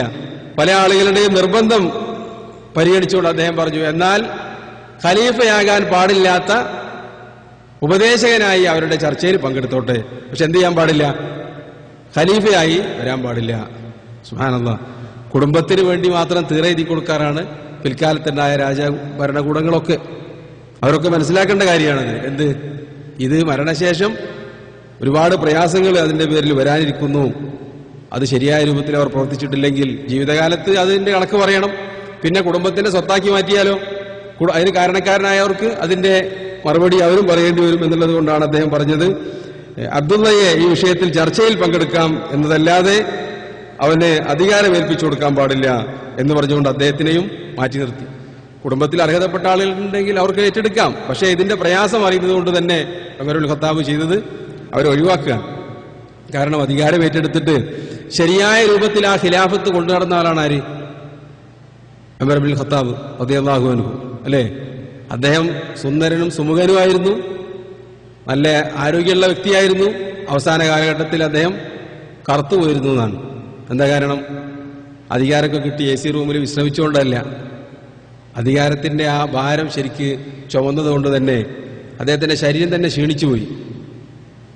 തളർന്ന് വഴിവെക്കിലൊക്കെ ഉറങ്ങുന്ന അവസ്ഥയിലേക്ക് അദ്ദേഹത്തിന്റെ ജീവിതക്രമം മാറേണ്ടി വന്നു. വിശ്രമം ഉണ്ടായിട്ടില്ല. ഈ കാര്യം ഇതേ രൂപത്തിൽ പ്രവർത്തിക്കാൻ തന്റെ കുടുംബാംഗങ്ങൾക്ക് സാധ്യമല്ല. അതൊക്കെ ചെറിയ ഓരോ കാര്യങ്ങൾ മാത്രമാണ് എന്നുള്ളത് കൊണ്ടാണ് അദ്ദേഹം അതിനെ നിരുത്സാഹപ്പെടുത്തിയത്. ഏതായിരുന്നാലും അങ്ങനെ അവരെ നിശ്ചയിക്കുകയും പിന്നീട് അവരോടായി വസിയത്ത് ചെയ്യുകയും ചെയ്തു. ഇനി അടുത്തു വരുന്ന ഖലീഫക്കുള്ള വസിയത്ത് എന്നോണം അദ്ദേഹം ശക്തമായി തന്നെ സഹായിമാരെ ഉണർത്തി. ഏതാനും വാചകങ്ങൾ അത് നമ്മൾക്ക് സഹീഹുൽ ബുഖാരി ഉൾപ്പെടെയുള്ള ഗ്രന്ഥങ്ങളിൽ കാണാൻ പറ്റും. അടുത്ത വരുന്ന ഖലീഫയോട് അദ്ദേഹം അപ്പോൾ തന്നെ വസിയത്ത് ചെയ്യാൻ. ആരാന്നറിയില്ല. അതിനു മുമ്പ് അദ്ദേഹം പറഞ്ഞത്, ഊസീക ബി തഖ്വല്ലാഹി വഹ്ദഹു ലാ ശരീക ലഹ്. ഒന്നാമതായി അല്ലാഹനെ സൂക്ഷിക്കുക, അവന് പങ്കുകാരനില്ല. വഊസീക ബിൽ മുഹാജിരിൽ അവ്വലീൻ ഖൈറാ. മുഹാജിരീങ്ങളോട് നല്ല രൂപത്തിൽ പെരുമാറുക. ഉമർ ഇബ്നുൽ ഖത്താബിന്റെ നിയമം എന്തായിരുന്നു? ഇസ്ലാമിക സ്വത്ത് വീതം വെക്കുമ്പോൾ മുഹാജിരികൾക്ക് സ്ഥാനം കൂടുതൽ, പിന്നെ അൻസാരികൾ. അതിൽ തന്നെ മുഹാജിരികളിൽ ആദ്യം മുസ്ലിമായ ആളുകൾക്ക് കൂടുതൽ വിഹിതം. ഈ രൂപത്തിലായിരുന്നു അദ്ദേഹം പരിഗണിച്ചിരുന്നത്. പല സഹാബിമാരും ജനാസ നമസ്കരിക്കുമ്പോൾ മുഹാജിരികൾക്ക് ഒരു തക്ബീർ വർദ്ധിപ്പിച്ച് ചൊല്ലാറുണ്ടായിരുന്നു ജനാസ നമസ്കാരത്തിൽ. സാധാരണ ആളുകൾക്ക് 4, മുഹാജിരികൾക്ക് 5. ആ രൂപത്തിൽ ഓരോ കാര്യത്തിലും പരിഗണിക്കാറുണ്ടായിരുന്നു എന്നാണ്. അതായത് അവർക്ക് വേണ്ടിയിട്ട് ഒരു തക്ബീർ, ഒരു പ്രാർത്ഥനയും കൂടി കൂടുതൽ ചൊല്ലാൻ വേണ്ടിയിട്ട്. അൻ താരിഫലഹും സാബിക്കത്തഹും, അവരാണ് മുൻകടന്നു വന്ന ആളുകൾ. അവരാരെ പോലെ ആവൂല? വസ്സാബിഖൂനൽ അവ്വലൂന മിനൽ മുഹാജിരീന വൽ അൻസാർ. ആദ്യം വന്ന ആളുകൾ അവസാനം വന്ന് എല്ലാം റെഡിയായതിനു ശേഷം വന്നിരുന്ന ആളെ പോലെ ആവൂല. ആദ്യമുള്ള ആളുകൾക്കാണ് അതിന്റെ പ്രാധാന്യം ഇസ്ലാമില്. വഊസീക ബിൽ അൻസാരി ഖൈറ. അതേപോലെ തന്നെ നബി സല്ലല്ലാഹു അലൈഹി വസല്ലം വസിയത്ത് പോലെ അൻസാരികളോട് നീ നല്ല നിലയിൽ പെരുമാറുക. വരുന്ന ഖലീഫയോട് പറയാൻ റസൂലുള്ളാഹി ശക്തമായി പറഞ്ഞതാണ്, അൻസാരികളെ സ്നേഹിക്കുക. ആയത്തുൽ ഈമാനി ഹുബ്ബുൽ അൻസാർ വ ആയത്തുൽ നിഫാഖി ബുഗ്ദുൽ അൻസാർ. എന്താണ് അതിന്റെ അർത്ഥം? ഈമാനിന്റെ ലക്ഷണമാണ് അൻസാരികളോട് സ്നേഹം ഉണ്ടാകുക എന്നുള്ളത്. സഹായിമാരോട് മൊത്തത്തിൽ, അൻസാരികളോട് പ്രത്യേകിച്ച്. അൻസാരികളുടെ കാര്യം പ്രത്യേകം പറയാനുള്ള കാരണം, ഇന്നൽ അൻസാറ യഖുല്ലൂൻ വന്നാസു യക്സുറൂൻ. അൻസാരികൾ കുറഞ്ഞു വരും, ആളുകൾ വർദ്ധിക്കും. ഓരോ തറവാട്ടുകാരും പെറ്റ് പെരുകുമ്പോൾ അൻസാരികൾ എന്താവുകയാണ്? കുറഞ്ഞു വരികയാണ്. അതുകൊണ്ട് തന്നെ നമ്മളിപ്പോൾ കാണുന്ന അൻസാരികൾ എന്ന് പറഞ്ഞ ആളുകൾ വളരെ തുച്ഛമാണ്. ചുരുക്കത്തിൽ അവർ കുറഞ്ഞു വരും, അവരോട് നല്ല നിലയിൽ പെരുമാറുക എന്ന് തുടങ്ങി അദ്ദേഹം നബി സല്ലല്ലാഹു അലൈഹി വസല്ലം തങ്ങൾ പറയാറുണ്ടായിരുന്ന കുറേ കാര്യങ്ങൾ. അവരുടെ കൂട്ടത്തിൽ തെറ്റ് ചെയ്ത ആളുകൾക്ക് മാപ്പ് നൽകുക, വൗസീക ബി അഹ്ലിൽ അംസാരി ഖൈറ, ലോകത്തുള്ള മുസ്ലിങ്ങളോട് മുഴുവൻ നല്ല നിലയിൽ പെരുമാറുക, കാരണം അവിടെ നിന്നാണ് നിങ്ങൾക്ക് വരുമാനം വരിക. അദ്ദേഹം പറയുന്ന കാര്യങ്ങൾ വളരെ സൂക്ഷിച്ചുകൊണ്ടാണ്. മറ്റുള്ള ആളുകളെ വെറുപ്പിക്കാൻ പാടില്ല, പിന്നെ ഇസ്ലാമിന് വേണ്ടി ഒന്നും ചെയ്തിട്ടില്ല, പിൽക്കാലത്ത് മുസ്ലിമായവരാണ് എന്നൊക്കെ പറഞ്ഞുകൊണ്ട് അവരെ അവഗണിക്കാൻ പാടില്ല. അതേപോലെ തന്നെ വൗസീക ബി അഹ്ലിൽ ബാദിയത്തി ഖൈറ, ബദവികളോട്, അറാബികളാണ് അവരെ ഖുർആനിൽ ആക്ഷേപിച്ചിട്ടുണ്ടെന്ന് പറഞ്ഞിട്ട് അവരോട് ഒരു വേറെ ഒരു ഇരട്ടത്താപ്പ് സ്വീകരിക്കാൻ പാടില്ല. ഫൈന്നഹും അസ്ലുൽ അറബി വ മാദ്ദത്തുൽ ഇസ്ലാം, അവരാണ് അറബികളുടെ അടിത്തറ. അറാബികൾ ആരൊക്കെ അറബികളല്ലാതെയായി മാറിക്കഴിഞ്ഞാലും മക്കയിൽ നിന്ന് മദീനയും വിട്ട് വേറെ വേറെ പ്രദേശങ്ങളിലേക്ക് പോവാണ് പല ആളുകളും. എന്നാൽ അറാബികളോ, അവരാണ് ശുദ്ധമായ അറബി ഭാഷ സംസാരിച്ച് ഇസ്ലാമിനെ സംരക്ഷിക്കുന്ന ആളുകൾ, ഗ്രാമീണരായ ആളുകൾ. അറാബികൾ എന്ന് പറഞ്ഞാൽ നമ്മൾ പലപ്പോഴും ഉദ്ദേശിക്കാറുള്ള ചീത്തർത്ഥത്തിലല്ല. അതേപോലെ തന്നെ അവരിൽ നിന്ന് സക്കാത്ത് വാങ്ങുമ്പോൾ ശ്രദ്ധിക്കേണ്ട കാര്യങ്ങൾ അങ്ങനെ ദീർഘമായി അദ്ദേഹം പറഞ്ഞുകൊണ്ട്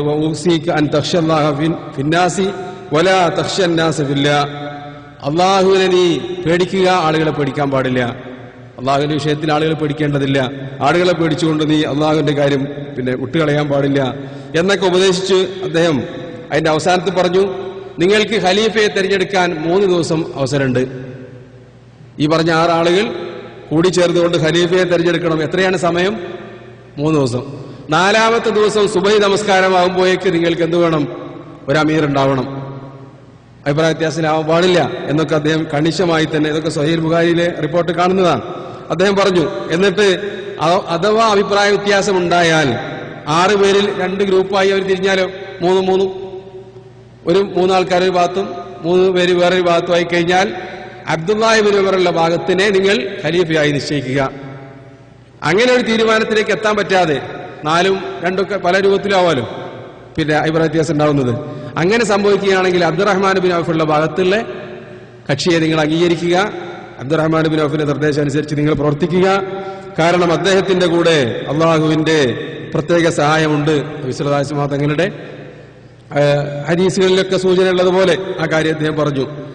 എന്നിട്ട് അദ്ദേഹം പറഞ്ഞു, ഞാൻ മരണപ്പെട്ടാൽ എന്റെ പേരിൽ നമസ്കരിക്കേണ്ടത്, ജനാസ നമസ്കരിക്കേണ്ടത് സുഹൈബ് റളിയല്ലാഹു അൻഹുവാണ്.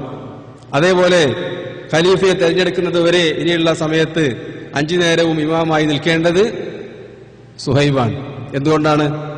ആ സമയത്ത് ആരുടെയെങ്കിലും ഒരു പേര് നിശ്ചയിച്ചാൽ അതെന്താണെന്ന് വരും, ഖലീഫയാക്കാനുള്ള സൂചനയാണ് നൽകിയത് എന്നുള്ളത് കൊണ്ട് തന്നെ ഈ പറഞ്ഞ ഏറ്റവും ശ്രേഷ്ഠന്മാരായ ആളുകളൊക്കെ മാറ്റി നിർത്തി അവരിൽ പെടാത്ത സുഹൈബ് റൂമിയെ ഇമാമാക്കിക്കൊണ്ട് നിശ്ചയിക്കുകയും ചെയ്തു. എന്നിട്ട് അങ്ങനെ 3ാമത്തെ ദിവസം ഉമർ റളിയല്ലാഹു അൻഹു രക്തസാക്ഷിത്വം വഹിച്ചു. അദ്ദേഹത്തിന്റെ മരണശേഷം സഹായിമാരെ നമ്മൾ മുമ്പ് പറഞ്ഞതുപോലെ നബി സല്ലല്ലാഹു അലൈഹി വസല്ലം തങ്ങളുടെ അരികിൽ അദ്ദേഹത്തിന്റെ ജനാസ മറവ് ചെയ്തു. അവര് ആയിഷ റളിയല്ലാഹു അൻഹയുടെ വീട്ടിൽ തന്നെയാണ് 1ാമത്തെ മീറ്റിംഗ് കൂടിയത്. ഷൂറ കമ്മിറ്റി, ഷൂറ അംഗങ്ങൾ ജനാസ അടക്കി കഴിഞ്ഞതിന് ശേഷം അതിനുശേഷം തന്നെ അവരാദ്യം ചെയ്തത് ആയിഷ റളിയല്ലാഹു അൻഹയുടെ വീട്ടിൽ ഈ 6 പേരും ഒത്തുചേർന്നു. ഈ വിവരം അറിഞ്ഞപ്പോ അംർ ബിൻ ആസും അതേപോലെ മുഗീറത്ത് ബിൻ ശുഅബയും റളിയല്ലാഹു അൻഹുമ അവർ 2 ആളും അതിന്റെ വാതിലേക്ക് പോയിരുന്നു. റൂമിന്റെ എന്താണ് അവിടെ നടക്കുന്ന ചർച്ച എന്നറിയാൻ വേണ്ടി. ഈ സംഗതി സഅദ് ബിൻ അബി വഖാസ് റളിയല്ലാഹു അൻഹു ശ്രദ്ധയിൽപ്പെടുകയും അദ്ദേഹം ചരക്കല്ലെടുത്ത് എറിഞ്ഞ് ഓടിക്കുകയും ചെയ്തു. നിങ്ങൾ 2 ആളുടെയും കുബുദ്ധിയെ എനിക്കറിയാം, നിങ്ങൾ പിൽക്കാലത്ത് പറയൂ ഞങ്ങളുണ്ടായിരുന്നു ഷൂറയിൽ എന്ന് പറയാൻ വേണ്ടി, അവകാശവാദം ഉന്നയിക്കാൻ വേണ്ടി നിങ്ങൾ ഇരിക്കുന്നതാണ്, അതുകൊണ്ട് നിങ്ങൾ 2 ആരും ഓടിപ്പോവുക എന്ന് പറഞ്ഞുകൊണ്ട് അവരെ കല്ലെറിഞ്ഞ് ഓടിച്ചു എന്നാണ്. അങ്ങനെ അവരവിടെ ഇരുന്ന് ചർച്ച ചെയ്തു. ഏത് രൂപത്തിലേക്കാണ് മുന്നോട്ട് പോകേണ്ടത്, എങ്ങനെയാണ് ഖലീഫയെ തിരഞ്ഞെടുക്കേണ്ടത്. ആരും പ്രത്യേകിച്ച് സംസാരിച്ചിട്ടൊന്നുമില്ല. ചരിത്ര ഗ്രന്ഥങ്ങളിൽ പാടുന്നത് പോലെ ഭയങ്കര തർക്കമായി, ബഹളായി, അവരിറങ്ങിപ്പോയി എന്നൊക്കെ പല കെട്ടുകഥകളുണ്ട് ഷിയാക്കൾ പറയുന്നു. അവർക്ക് എന്താണ് പറയേണ്ടതെന്ന് അറിയാത്തതുകൊണ്ട് തന്നെ അബ്ദുറഹ്മാൻ ബിൻ ഔഫാണ് ആദ്യം സംസാരിച്ചത്. അദ്ദേഹം പറഞ്ഞു, നമ്മൾക്ക് ഓരോരുത്തർക്കും വേറൊരാളെ കാര്യം ഏൽപ്പിക്കാം. അപ്പോൾ 6 ആൾക്കാരുള്ളത് എത്രയായി ചുരുങ്ങും? 3 ആൾക്കാരായാലും. പിന്നെ 3 ആളിൽ നിന്ന് ഒരാളെ നമുക്ക് തിരഞ്ഞെടുക്കാൻ എളുപ്പമാവും. ഉടനെ തൽഹ റളിയല്ലാഹു അൻഹു പറഞ്ഞു, എന്റെ കാര്യം ഞാൻ ഉസ്മാനെ ഏൽപ്പിച്ചു, എനിക്ക് ഖലീഫയാവണ്ട, എനിക്കതിൽ താല്പര്യമില്ല, എനിക്കതിന് കഴിയില്ല, ഞാൻ ഉസ്മാനെ വിട്ടുകൊടുത്തിരിക്കുന്നു. അത് പറഞ്ഞപ്പോൾ സുബൈർ ഇബ്നു അവ്വാം പറഞ്ഞു, ഞാൻ എന്റെ കാര്യം അലിയെ ഏൽപ്പിച്ചിട്ടുണ്ട്, അദ്ദേഹം ഖലീഫയാവുകയെ അദ്ദേഹം ഇഷ്ടപ്പെടുന്ന ആരെയും നിർദ്ദേശിക്കുകയും ചെയ്തോട്ടെ. ഞാൻ എന്റെ വോട്ട് എന്ത് ചെയ്തു, ഞാൻ അലിക്ക് കൊടുത്തിട്ടുണ്ട്, അദ്ദേഹത്തിന്റെ ഇഷ്ടം പോലെ പ്രവർത്തിക്കട്ടെ. ഉടനെ സഅദ് ബിൻ അബി വഖാസ് പറഞ്ഞു, എന്റെ കാര്യം ഞാൻ അബ്ദുറഹ്മാൻ ബിൻ ഔഫിനെ ഏൽപ്പിച്ചിട്ടുണ്ട്. ഓരോരുത്തരും എന്ത് ചെയ്തു, വ്യത്യസ്തമായ 3 ആളുകളെയാണ്, ആ കൂട്ടത്തിലുള്ള ബാക്കി 3 പേരെയാണ്. 2 ആള് ഒരുമിച്ച് ഒരാളെ ഏൽപ്പിച്ചില്ല. അങ്ങനെ 3 പേരിലേക്ക് ഇത് ചുരുങ്ങി. അവരവിടുന്ന് പിരിഞ്ഞുപോയി. എന്നിട്ട് പിന്നീട് അവര് ഒത്തുചേർന്നത് മിസ്വർ ബിൻ മഖ്റമ എന്ന് പറയുന്ന സഹാബിയുടെ വീട്ടിലാണ്. ഉമർ റളിയല്ലാഹു ആ സമയത്ത് തന്നെ വസിയത്ത് ചെയ്യുന്ന കൂട്ടത്തിൽ പറഞ്ഞിരുന്നു,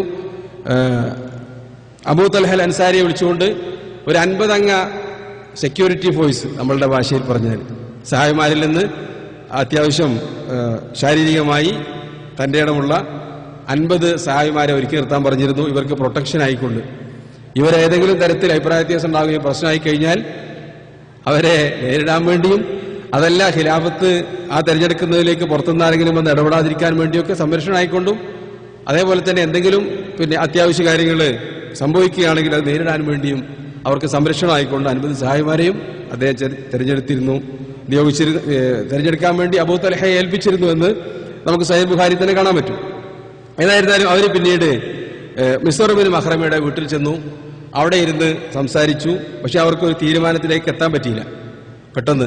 അതുകൊണ്ട് തന്നെ അബ്ദുറഹ്മാൻ ബിൻ ഔഫ് പറഞ്ഞത്, നമ്മളുടെ 3 ആളുകളിൽ നിന്ന് ഒരാൾ ഇതിൽ നിന്ന് ആദ്യം പിന്മാറുക, എന്നിട്ട് എന്ത് ചെയ്യുക, ആ ആൾക്ക് നമ്മൾ ബാക്കിയുള്ള 2 ആളുകൾ അവനെ ഏൽപ്പിക്കുക ഈ കാര്യം. നമ്മളുടെ ഈ 3 ആളുകളിൽ ഒരാൾ പറയാ ഞാൻ ഖലീഫയാകുന്നില്ല, എന്നിട്ട് ബാക്കിയുള്ള 2 ആളും എന്ത് ചെയ്യുക, അദ്ദേഹത്തെ ഏൽപ്പിക്കുക. നമ്മളുടെ 2 ആളിൽ നിന്നോ വേറെ ആളുകളിൽ നിന്നോ ഖലീഫയെ തിരഞ്ഞെടുക്കാൻ നമ്മളോട് തീരുമാനിക്കാനാണല്ലോ ഏൽപ്പിച്ചിട്ടുള്ളത്. ആ ഉടനെ ഉസ്മാൻ ബിൻ അഫ്ഫാൻ റളിയല്ലാഹു അൻഹു അരിയും പറഞ്ഞു, ഞങ്ങൾക്കതിന് സമ്മതമാണ്. എന്തിന് അങ്ങനെ തിരഞ്ഞെടുക്കാൻ എന്ന് പറഞ്ഞപ്പോൾ അബ്ദുറഹ്മാൻ ബിൻ ഔഫ് പറഞ്ഞു, എന്നാൽ ഞാനിതാ എന്റെ സ്ഥാനാർത്ഥിത്വം പിൻവലിച്ചിരിക്കുന്നു. അങ്ങനെ സ്ഥാനാർത്ഥിത്വം അദ്ദേഹം പ്രഖ്യാപിച്ചിട്ടില്ല. അങ്ങനെ ഒരു ചാൻസ് എനിക്കുണ്ടെങ്കിൽ ഞാൻ ഖലീഫയാകുന്നില്ല, നിങ്ങൾക്ക് സമ്മതമാണെങ്കിൽ അള്ളാഹുവിനെ മുൻനിർത്തിക്കൊണ്ട് ഞാൻ ആ കാര്യം ഏറ്റെടുക്കാം. എന്ത്, സഹായിമാരോടൊക്കെ കൂടിയാലോചിച്ചുകൊണ്ട് ആരെയാണ് ഖലീഫയാക്കേണ്ടത് എന്ന കാര്യം. പക്ഷെ ഞാൻ എന്ത് ചെയ്യൂല, ആ സ്ഥാനത്തേക്ക് ഞാൻ ഒരിക്കലും വരില്ല എന്ന് പറഞ്ഞുകൊണ്ട് അദ്ദേഹത്തിന്റെ ആ അവകാശം പിൻവലിച്ചപ്പോൾ ഉസ്മാൻ ബിൻ അഫ്ഫാനും അതേപോലെ അലി റളിയല്ലാഹു അതിന് സമ്മതിക്കുകയും അദ്ദേഹത്തിന് ഏൽപ്പിക്കുകയും ചെയ്തു. അവർ പിരിഞ്ഞുപോയി. ആ സമയം മുതൽ 3 ദിവസം കണ്ണടക്കാതെ അബ്ദുറഹ്മാൻ ബിൻ ഔഫ് റളിയല്ലാഹു അൻഹു സഹാബിമാരോട് മുഴുവൻ കൂടിയാലോചിച്ചു. മുഹാജിറുകളെ പോയി കണ്ടു, അദ്ദേഹത്തിന്റെ അടുത്തേക്ക് വരാൻ പറഞ്ഞു. അൻസാരികളോട് മുഴുവൻ കൂടിയാലോചിച്ചു. മദീനയെ സന്ദർശിക്കാൻ വരുന്ന മുസ്ലിങ്ങളായ ആളുകളോട് അന്വേഷിച്ചു. വീട്ടിൽ ഒളിഞ്ഞിരിക്കുന്ന പെൺകുട്ടികളോട് വരെ അഭിപ്രായം ചോദിച്ചു എന്നാണ്. അയറാബികളോട് ചോദിച്ചു, അയറാബികൾ എന്ന് പറഞ്ഞാൽ ഗ്രാമീണന്മാര്, അടിമകളോട് ചോദിച്ചു, അവിടെയുള്ള കച്ചവടക്കാരോട് ചോദിച്ചു. അങ്ങനെ മുസ്ലിം ബഹുജനങ്ങളോട്, ഏറെക്കുറെ മദീനയിൽ അന്ന് ലഭ്യമായ ആളുകളോടെല്ലാം അദ്ദേഹം അന്വേഷിച്ചു. എന്താ ചോദിക്കുന്നത്, ആരെയാണ് ഇസ്ലാമിക ഖിലാഫത്ത് ഏൽപ്പിക്കാൻ ഏറ്റവും അർഹരായി നിങ്ങൾ കാണുന്നത്? ലോക ചരിത്രത്തിൽ തന്നെ ഇത്ര ഒരു സുതാര്യമായ മശൂറയോ ഇസ്ലാമിക ചരിത്രത്തിൽ അതേപോലെ പിന്നീടോ അതിനു മുമ്പോ പരിപൂർണ സമ്മതത്തോടു കൂടി ഒരു ഖിലാഫത്ത് ഉണ്ടായിട്ടില്ല. ഏതുപോലെ, ഉസ്മാൻ ബിൻ അഫ്ഫാനെ പോലെ ഒരാള് പോലും എതിർത്തിട്ടില്ല. മറിച്ചൊരാളുടെ അതിലേറെ അർഹപ്പെട്ട ആളാന്ന് പറഞ്ഞിട്ടില്ല. അപ്പൊ അബൂബക്കർ സിദ്ദീഖോ പറഞ്ഞിരുന്നു. സഅദ് ബിൻ ഉബാദ പറഞ്ഞു, ഞങ്ങളിൽ നിന്നൊരു അമീർ, നിങ്ങളിൽ നിന്നൊരു അമീർ. പിന്നീട് കാര്യം പറഞ്ഞ് മനസ്സിലാക്കിയപ്പോഴാണ് അദ്ദേഹം പറഞ്ഞത്, അതെ, നിങ്ങൾ അമീർമാരും ഞങ്ങൾ വസീർമാരും അല്ലേ എന്നൊക്കെ അപ്പോഴാണ് അംഗീകരിച്ചത്. എന്നാൽ ഉസ്മാനുവിന്റെ ഖിലാഫത്തിന്റെ സമയത്ത് ഒരാൾ പോലും ഉസ്മാൻ അല്ല വേറൊരാള് എന്നൊരു അഭിപ്രായം തന്നെ ഉണ്ടായിട്ടില്ല. പിന്നീട് അബൂബക്കർ സിദ്ദീഖ് റളിയല്ലാഹു അൻഹു തെരഞ്ഞെടുത്തത് ആ തോട്ടത്തിൽ കൂടിയ ഏതാനും സഹാബിമാരാണ്. ഉസ്മാൻ ബിൻ അഫ്ഫാനെയോ മുഴുവൻ മുസ്ലിങ്ങളുടെയും കൂടിയാലോചനയിലൂടെയാണ്. ഉമർ ഇബ്നുൽ ഖത്താബിനെ തെരഞ്ഞെടുത്തത് അബൂബക്കർ സിദ്ദീഖ് മാത്രമാണ് റളിയല്ലാഹു അൻഹു അല്ലേ. അദ്ദേഹം നിശ്ചയിച്ചു, സഹാബിമാരൊക്കെ അംഗീകരിച്ചു എന്നുള്ളതാണ്. എല്ലാവരും അംഗീകാരം ഉണ്ടായിട്ടുണ്ട്. എന്നാൽ ഉസ്മാൻ ബിൻ അഫ്ഫാനെ പോലെ ഏറ്റവും കൂടുതൽ അന്വേഷണവും അതേപോലെ തന്നെ നമ്മളുടെ ഇന്നത്തെ ഭാഷയിൽ പറഞ്ഞാൽ എല്ലാ തരത്തിലുള്ള ജനാധിപത്യ രൂപത്തിലുമാണ് ആരെ തെരഞ്ഞെടുത്തത്, ഉസ്മാൻ ബിൻ അഫ്ഫാൻ റളിയല്ലാഹു അൻഹുവിനെ. അങ്ങനെ അദ്ദേഹം 3-ാമത് ദിവസവും കഴിഞ്ഞു. ഇനി സൂര്യൻ ഉദിച്ചാൽ നടക്കാൻ പോകുന്ന എന്താണ്? ഉമർ റളിയല്ലാഹു അൻഹു പറഞ്ഞ ആ ചുവന്ന വര അവസാനിച്ചു അല്ലേ. അദ്ദേഹം പറഞ്ഞിട്ടുള്ളത് 3 ദിവസത്തിനപ്പുറം 4-ാമത്തെ ദിവസമാകുമ്പോഴേക്ക് നിങ്ങൾക്കൊരു അമീർ ഉണ്ടായിരിക്കണം എന്നാണ്. അങ്ങനെ 3-ാമത്തെ ദിവസം പുലർച്ചെ മിസ്വർ ബിൻ മഖ്റമയെ വിളിച്ചുണർത്തി അബ്ദുറഹ്മാൻ ബിൻ ഔഫ്. എന്നിട്ട് പറഞ്ഞു, നീ അലിയെയും ഉസ്മാനെയും വിളിച്ചുകൊണ്ടുപോവാ. അപ്പൊ അദ്ദേഹം പറഞ്ഞു, ആരെയാണ് ആദ്യം വിളിക്കേണ്ടത്? എന്തിനാണ്? ആ സൂചനയാണ്. അപ്പോൾ അദ്ദേഹം പറഞ്ഞു, നിനക്ക് ഇഷ്ടമുള്ള ആളെ വിളിച്ചോ, എൻ്റെ അടുത്തുനിന്ന് എന്ത് ചെയ്യില്ല, സൂചന ഇപ്പം ലഭിക്കാൻ പോകില്ല. ഉടനെ അദ്ദേഹം അലിന്റെ അടുത്തേക്ക് പോയി. റളിയല്ലാഹു അൻഹു അദ്ദേഹത്തിന്റെ കൂടെ അടുത്തായത് കൊണ്ടോ എന്താണെന്ന് അറിഞ്ഞൂടാ. അലിയോട് പോയി ചെന്നിട്ട് പറഞ്ഞു, നിങ്ങളെ അബ്ദുറഹ്മാൻ വിളിക്കുന്നുണ്ട്. അപ്പോൾ അദ്ദേഹം ചോദിച്ചു, ആരൊക്കെയാണ് വിളിപ്പിച്ചിട്ടുള്ളത്? അപ്പോൾ മിസ്വർ പറഞ്ഞു, നിങ്ങളെയും ഉസ്മാൻ ബിൻ അഫ്ഫാനെയും. എൻ്റെ പേരാണോ ആദ്യം പറഞ്ഞത്, അതല്ല ഉസ്മാൻ ബിൻ അഫ്ഫാന്റെ പേരാണോ? അദ്ദേഹം പറഞ്ഞു, ഇഷ്ടമുള്ള ആളുടെ വിളിക്കാനാണ് പറഞ്ഞിട്ടുള്ളത്. അങ്ങനെ അലി റളിയല്ലാഹു അൻഹുവും മിസ്വറും ഇറങ്ങി വീട്ടിൽ നിന്ന് ഉസ്മാൻ റളിയല്ലാഹു അൻഹുവിന്റെ വീട്ടിലേക്ക് ചെന്നു. അപ്പോൾ അദ്ദേഹം തഹജ്ജുദ് നിസ്കരിച്ചുകൊണ്ടിരിക്കുകയാണ്. സുബൈക്ക് മുമ്പ് ആ നമസ്കാരത്തിൽ തന്നെയാണ്. അദ്ദേഹത്തിനോട് കാര്യം പറഞ്ഞപ്പോൾ ഇതേ ചോദ്യം അദ്ദേഹം ചോദിച്ചു, ആരെയാണ് ആദ്യം വിളിക്കാൻ നിന്നെ വിട്ടിട്ടുള്ളത്? അലിയോട് പറഞ്ഞ അതേ മറുപടി. അങ്ങനെ പ്രത്യേകിച്ച് ഒരാളുടെ പേര് എന്നോട് പറഞ്ഞിട്ടില്ല. അങ്ങനെ 3 പേരും മസ്ജിദ് നബവിയിലേക്ക് ചെന്നു. നമസ്കാര ശേഷം അബ്ദുറഹ്മാൻ ബിൻ ഔഫ് റളിയല്ലാഹു അൻഹു അദ്ദേഹത്തിന് നബി സല്ലല്ലാഹു അലൈഹി വസല്ലം തങ്ങൾ ചുറ്റിക്കൊടുത്ത ഒരു തലയെക്കെട്ടുണ്ടായിരുന്നു, തലപ്പാവ്. അത് ചുറ്റി കയ്യിലൊരു വാളുണ്ട്. അതുമായി സലാം കിട്ടിയതിന് ശേഷം മിമ്പറിലേക്ക് കയറി. എന്നിട്ട് ആളുകളോട് ഹംദും സലാത്തും ചൊല്ലി പ്രസംഗിക്കാൻ ആരംഭിച്ചു. നിങ്ങൾ അറിയാവുന്നതുപോലെ നിങ്ങളോടെല്ലാവരോടും ഞാൻ കൂടിയാലോചിച്ചു. അപ്പൊ ആരും പറഞ്ഞില്ല ഞാൻ എന്നോട് ചോദിച്ചിട്ടില്ല എന്നുള്ളത്. പള്ളി ജനനിബിഡായിരിക്കാൻ, ഇരിക്കാൻ സ്ഥലമില്ല. അലി റളിയല്ലാഹു മുന്നിൽ തന്നെ ഇരിക്കുന്നുണ്ട്. അവരാദ്യം വന്നുകൊണ്ട് തന്നെ ഉസ്മാൻ ബിൻ അഫ്ഫാൻ റളിയല്ലാഹു തിരക്കായപ്പോൾ മെല്ലെ ബാക്കിലേക്ക് പോയി. അദ്ദേഹം ആരായിരുന്നു? അദ്ദേഹത്തിന്റെ ലജ്ജാശീലത്തിന്റെ ഒരു പ്രത്യേകതയാണ്. അവിടെ ഇരുന്നിട്ട് സ്ഥലം കിട്ടാത്തപ്പോൾ അദ്ദേഹം മാറി മാറി ബാക്കിൽ പോയി നിന്നു. ഖിലാഫത്ത് ലഭിക്കാൻ വേണ്ടി മുമ്പിൽ അലി റളിയല്ലാഹു അൻഹു നിന്നതുമല്ല, ഉസ്മാൻ ബിൻ അഫ്ഫാൻ റളിയല്ലാഹു അൻഹു പിന്നെ ബാക്കിൽ പോയതുമല്ല. അദ്ദേഹത്തിന് അവിടെ ഇരിക്കാൻ പ്രയാസമായപ്പോൾ അദ്ദേഹം മാറി ബാക്കിലേക്ക് അങ്ങോട്ട് മാറി നിന്നു. അങ്ങനെ അബ്ദുറഹ്മാൻ ബിൻ ഔഫ് പറഞ്ഞു, ഞാൻ എല്ലാവരോടും അന്വേഷിച്ചു. അങ്ങനെ അന്വേഷിച്ചപ്പോൾ നിങ്ങളെ 2 പേരെയുമാണ് ജനങ്ങൾ മുഴുവൻ പിന്നെ ഖലീഫമാരായി ചൂണ്ടിക്കാണിക്കുന്നത്. അതിൽ തന്നെ സഹീഹുൽ ബുഖാരിയിലുള്ള റിപ്പോർട്ടിൽ ഇവർ 2 ആളെയും വിളിച്ച് വീട്ടിലേക്ക് വരുത്തിയിട്ട് ആദ്യം അബ്ദുറഹ്മാൻ ബിൻ ഔഫ് അവരിൽ നിന്ന് കരാറ് വാങ്ങിയെന്നാണ്. പള്ളിയിലേക്ക് പുറപ്പെടുന്നതിന് മുമ്പ് തന്നെ 2 ആളോടും പ്രത്യേകം സംസാരിച്ചു. ആദ്യം ഉസ്മാൻ ബിൻ അഫ്ഫാൻ തങ്ങളോട് ചോദിച്ചു, നിങ്ങളെ ഞാൻ ഖലീഫയാക്കാതെ വേറൊരാളുടെ പേര് പ്രഖ്യാപിച്ചാൽ ആരെയാണ് നിങ്ങൾ ഉദ്ദേശിക്കുന്നത്? നിങ്ങളല്ല ഖലീഫ, വേറൊരാളെ തിരഞ്ഞെടുക്കാനാണ് പിന്നെ പ്രഖ്യാപിക്കാനാണ് പോകുന്നതെങ്കിൽ നിങ്ങൾക്ക് ആരുടെ പേരാണ് പറയാനുള്ളത്? അദ്ദേഹം പറഞ്ഞു, അലി. എനിക്ക് ആരെയാണ് പറയാൻ ഉദ്ദേശമുള്ളത്? അലിയാണ്. എന്നിട്ട് അദ്ദേഹത്തിനോട് ചോദിച്ചു, ഞാൻ നിങ്ങളെ ഖലീഫയാക്കുന്നില്ല, അലിയുടെ പേരാണ് പ്രഖ്യാപിക്കുന്നതെങ്കിൽ നിങ്ങൾ അദ്ദേഹത്തിനെ കേൾക്കുകയും അനുസരിക്കുകയും അച്ചടക്കത്തോടുകൂടി ജീവിക്കുകയും ചെയ്യോ? അദ്ദേഹം പറഞ്ഞു, വല്ലാഹി ആ രൂപത്തിൽ ജീവിക്കും. എന്നിട്ട് പിന്നീട് അലിയെ വിളിച്ചു, ഇതേ കാര്യം അദ്ദേഹത്തിനോട് ചോദിച്ചു, നിങ്ങൾക്ക് ആരുടെ പേരാണ് നിങ്ങളല്ലാത്ത ഒരാളുടെ പേര് അമീറായി നിർദ്ദേശിക്കാനുള്ളത്? അദ്ദേഹം പറഞ്ഞു, ഉസ്മാൻ ബിൻ അഫ്ഫാൻ. അപ്പൊ 2ാമത്തെ ചോദ്യം, എന്നാൽ നിങ്ങളെ ഖലീഫയാക്കാതെ ഉസ്മാൻ ബിൻ അഫ്ഫാന്റെ പേര് പ്രഖ്യാപിച്ചാൽ നിങ്ങൾ കേൾക്കുകയും അനുസരിക്കുകയും ചെയ്യോ? അദ്ദേഹം പറഞ്ഞു, വല്ലാഹി ഞാൻ കേൾക്കുകയും അനുസരിക്കുകയും ചെയ്യും. അതിനുശേഷമാണ് പള്ളിയിലേക്ക് വിളിച്ചുകൊണ്ടുപോയി മിമ്പറിൽ കയറിയിട്ട് അബ്ദുറഹ്മാൻ ബിൻ ഔഫ് സംസാരിക്കുന്നത്. എന്നിട്ട് പറഞ്ഞു, നിങ്ങളോടൊക്കെയുള്ള കൂടിയാലോചനയിൽ എനിക്ക് മനസ്സിലായത് ഇവിടെയുള്ള മുസ്ലിങ്ങൾ എല്ലാവരും ആഗ്രഹിക്കുന്നത്, അൻസാരികളും മുഹാജിറുകളും ഒക്കെയുള്ള നിങ്ങളെല്ലാവരും ആഗ്രഹിക്കുന്നത് ഈ 2-ൽ ഖലീഫയാകണമെന്നാണ്. ചില ആളുകളൊക്കെ അലി റളിയല്ലാഹു അൻഹു ആണ് ഖലീഫയായി വരേണ്ടത് എന്ന് പറഞ്ഞിരുന്നു. ആ കൂട്ടത്തിൽ മിഖ്ദാദ് ഇബ്നുൽ അസ്വദ് റളിയല്ലാഹു അൻഹുവും അമ്മാർ ഇബ്നു യാസിർ ഉണ്ടായിരുന്നു, പ്രമുഖരായ 2 സാഹിബന്മാർ. അവർ കണ്ടിരുന്നത് ആദ്യം ഖലീഫയാവേണ്ടത് അലി റളിയല്ലാഹു അൻഹു ആണ് എന്നാണ്. അതേപോലെ വളരെ കുറച്ച് പേര് അലിയെ നിർദ്ദേശിച്ചിട്ടുണ്ട്. എന്നാൽ മഹാഭൂരിഭാഗം പേരും കണ്ടത് ഉസ്മാൻ ബിൻ അഫ്ഫാൻ ഖലീഫയാകണമെന്നാണ്. അതുകൊണ്ട് തന്നെ ആ ജനാധിപത്യം അദ്ദേഹം പരിഗണിച്ചിരിക്കുകയാണ്. ഇവിടെ നിന്ന് പറയാണ് അദ്ദേഹം, നിങ്ങളെ മുഴുവൻ നിർദ്ദേശിക്കുന്നത് ഈ 2 ആളുകളുടെയും പേരാണ്, വേറൊരാളെ ഖലീഫയാക്കാൻ പാടില്ല എന്ന കാര്യത്തിൽ നിങ്ങൾക്ക് എല്ലാവർക്കും അഭിപ്രായ സമന്വയമുണ്ട് എന്ന് പറഞ്ഞുകൊണ്ട് അദ്ദേഹം പറഞ്ഞു, അലി നിങ്ങൾ വരൂ. എന്നിട്ട് അലിയുടെ കൈ പിടിച്ചിട്ട് പറഞ്ഞു, നിങ്ങൾ ഖലീഫയായി മാറിയാൽ നിങ്ങൾ ഖുർആനും സുന്നത്തും അനുസരിച്ച് പ്രവർത്തിക്കുമോ? അദ്ദേഹം പറഞ്ഞു, അങ്ങനെ പ്രവർത്തിക്കാം. അബൂബക്കറിന്റെയും ഉമറിന്റെയും സുന്നത്ത് അനുസരിച്ചായിരിക്കുമോ നിങ്ങളുടെ ഭരണം? അദ്ദേഹം പറഞ്ഞു, അതെനിക്ക് പറയാൻ കഴിയില്ല, ആവതുപോലെ പരിശ്രമിക്കാം. ഉടനെ അദ്ദേഹത്തിനോട് ഇരിക്കാൻ പറഞ്ഞു. ഉസ്മാൻ ബിൻ അഫ്ഫാനെ വിളിച്ചു. എന്നിട്ട് കൈ ഉയർത്തിയിട്ട് ചോദിച്ചു, നിങ്ങളെ ഖലീഫയാക്കി നിശ്ചയിച്ചാൽ നിങ്ങൾ ഖുർആനും അനുസരിച്ചു ആയിരിക്കുമോ പ്രവർത്തിക്കുക? അദ്ദേഹം പറഞ്ഞു, അതെ. അബൂബക്കറിന്റെയും ഉമറിന്റെയും നടപടിക്രമങ്ങളായിരിക്കുമോ നിങ്ങൾ ഭരണരീതിയിൽ തുടരുക? അദ്ദേഹം പറഞ്ഞു, അങ്ങനെ തന്നെയായിരിക്കും. ഉടനെ അബ്ദുറഹ്മാൻ ബിൻ ഔഫ് റളിയല്ലാഹു അൻഹു കൈകള് ആകാശത്തേക്ക് ഉയർത്തിയിട്ട് പറഞ്ഞു, അല്ലാഹുവേ, എന്നെ ഈ ഉമ്മത്ത് ഏൽപ്പിച്ച കാര്യം ഇതാ ഞാൻ ഉസ്മാൻ ബിൻ അഫ്ഫാന്റെ പെരടിയിലേക്ക് വെക്കുന്നു, നീ സാക്ഷി എന്ന് പറഞ്ഞുകൊണ്ട് ഉസ്മാൻ ബിൻ അഫ്ഫാനാണ് ഖലീഫ എന്ന് പ്രഖ്യാപിച്ചു. അദ്ദേഹത്തിന് ബൈഅത്ത് ചെയ്തു. അബ്ദുറഹ്മാൻ ബിൻ ഔഫ് ആണ് പ്രഖ്യാപിക്കുന്ന ആള്. ആദ്യമായി ബൈഅത്ത് ചെയ്തതും അബ്ദുറഹ്മാനാണ്. അലി റളിയല്ലാഹു ഉടനെ എഴുന്നേറ്റിട്ട് ഉസ്മാൻ ബിൻ അഫ്ഫാൻ റളിയല്ലാഹു ബൈഅത്ത് ചെയ്തു. അതോടുകൂടി പള്ളിയിലുള്ള മുഴുവൻ ആളുകളും ബൈഅത്ത് ചെയ്തു. സുബൈ നമസ്കാര ശേഷമാണ് ളുഹർ നമസ്കാരം വരെ കൂട്ടം കൂട്ടമായി ആളുകൾ ഒന്നുകൊണ്ട് ബൈഅത്ത് ചെയ്തുകൊണ്ടേയിരിക്കുക. അതിനുശേഷമാണ് പിന്നീട് നമസ്കാരം നടക്കുന്നത്. ളുഹർ നമസ്കാരം സുഹൈബ് റൂമി റളിയല്ലാഹു അൻഹു തന്നെ ഇമാമായി നമസ്കരിച്ചു. ഒന്നാമതായി ഖലീഫയായ ശേഷം ഉസ്മാൻ ബിൻ അഫ്ഫാൻ ഇമാം നിൽക്കുന്നത് അസ്ർ നമസ്കാരത്തിനാണ്.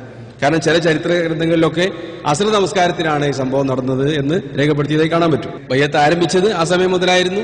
ആയിരക്കണക്കിന് ആളുകൾ ബൈഅത്ത് ചെയ്തിട്ടുണ്ട്. നബി സല്ലല്ലാഹു അലൈഹി വസല്ലം തങ്ങളുടെ ജനാസ നമസ്കരിച്ചതൊക്കെ പറയുന്നത് പോലെ ഓരോരുത്തരും വന്ന് ബൈഅത്ത് ചെയ്ത് സലാം പറഞ്ഞൊക്കെ ആയിരിക്കും പിരിഞ്ഞു പോകും.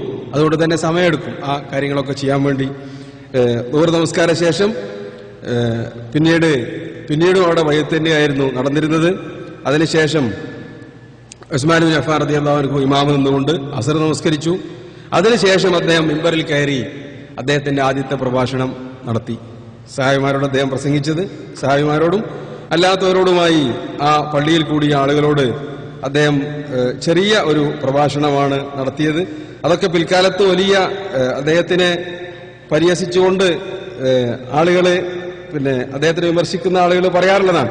അതെന്താണ് പരിഹാസം എന്ന് ചോദിച്ചാൽ, അദ്ദേഹത്തിന് പ്രഭാഷണം നടത്താൻ വേണ്ടി മിമ്പറിൽ കയറിയപ്പോൾ പ്രസംഗിക്കാൻ വാക്കുകൾ കിട്ടാതെ വായ അടഞ്ഞുപോയി എന്നാണ് ചില റിപ്പോർട്ടുകളുള്ളത്. അതൊക്കെ കള്ള റിപ്പോർട്ടുകളാണ്.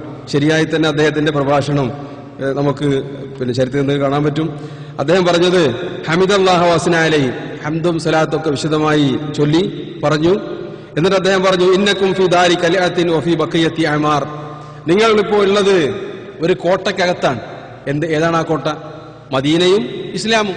ഇസ്ലാമാകുന്ന നരകത്തിൽ നിന്ന് സംരക്ഷണം നൽകുന്ന കോട്ട, ഇസ്ലാമിക രാജ്യമാകുന്ന എല്ലാ തരത്തിലുള്ള അക്രമികളിൽ നിന്നും പിടിച്ചുപറിക്കാരിൽ നിന്നും സംരക്ഷണം നൽകുന്ന ശക്തമായ ഇസ്ലാമിക രാജ്യം. ഫബാദിറു ആജാലക്കും ബിഖൈരി മാ തഖ്ദിറൂന അലൈഹി, ഇനി നിങ്ങൾക്ക് ചെയ്യാനുള്ളത് എന്താണ്? അല്ലാഹു ഖുർആനിൽ പറഞ്ഞതുപോലെ ഫസബ്ബിഹ് ബിഹംദി റബ്ബിക വസ്തഗ്ഫിറുഹു ഇന്നഹു കാന തവ്വാബാ, നിങ്ങൾ വേറുള്ള കാര്യങ്ങളിൽ മുഴുകേണ്ടതില്ല.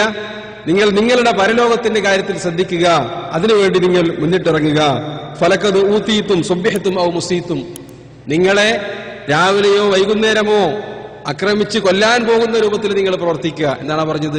രാവിലെയോ അല്ലെങ്കിൽ വൈകുന്നേരമോ നിങ്ങൾ മരണപ്പെട്ടേക്കാം. അങ്ങനെ തീർച്ചപ്പെടുത്തിയ ഒരാളെ സംബന്ധിച്ചിടത്തോളം ഇന്ന് രാത്രിയാണ് നിങ്ങളുടെ തല വെട്ടാൻ പോകുന്നത് എന്ന് പറഞ്ഞാൽ ഏത് രൂപത്തിലായിരിക്കും ഒരാളെ ഇബാദത്ത് ചെയ്യുക? ആ രൂപത്തിൽ നിങ്ങൾ ഇബാദത്ത് ചെയ്യുക, അള്ളാഹുലേക്ക് അടുക്കുക. അലാവ ഇന്ന ദുനിയാ തുവിയത് അലൽ ഉറൂർ, ദുനിയാവ് എന്ന് പറഞ്ഞാൽ വഞ്ചനയിൽ ചുരുട്ടപ്പെട്ട പാഷാണാണ്, അല്ലേ? വിഷാണ് ആ സാധനം. പക്ഷെ പൊതിഞ്ഞ കടലാസ് നല്ല ഭംഗിയുള്ളതാണ് എന്ന് പറഞ്ഞുകൊണ്ടാണ് അദ്ദേഹം സംസാരിച്ചത്. എന്നിട്ട് ഖുർആനിലെ ഫലാ തഗുറന്നകുമുൽ ഹയാത്തുദ് ദുനിയാ വലാ യഗുറന്നകും ബില്ലാഹിൽ ഗറൂർ, അള്ളാഹുവിന്റെ വിഷയത്തിൽ നിങ്ങൾ വഞ്ചിതരായി പോകരുത്.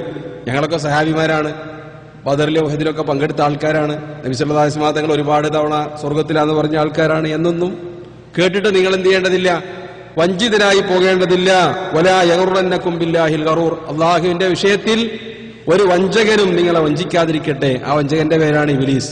ഗറൂർ എന്ന് പറഞ്ഞാൽ അതിന് പണ്ഡിതന്മാർ പറഞ്ഞ തഫ്സീർ, നിങ്ങളെ അള്ളാഹുവിന്റെ വിഷയത്തിൽ വഞ്ചകനായ പിശാച്, ആദം നബി അലൈഹി ഇസ്ലാമിനെയും ഹവ്വയെയും വഴിതെറ്റിച്ചവൻ, നിങ്ങളെ വഴിതെറ്റിക്കാതിരിക്കട്ടെ.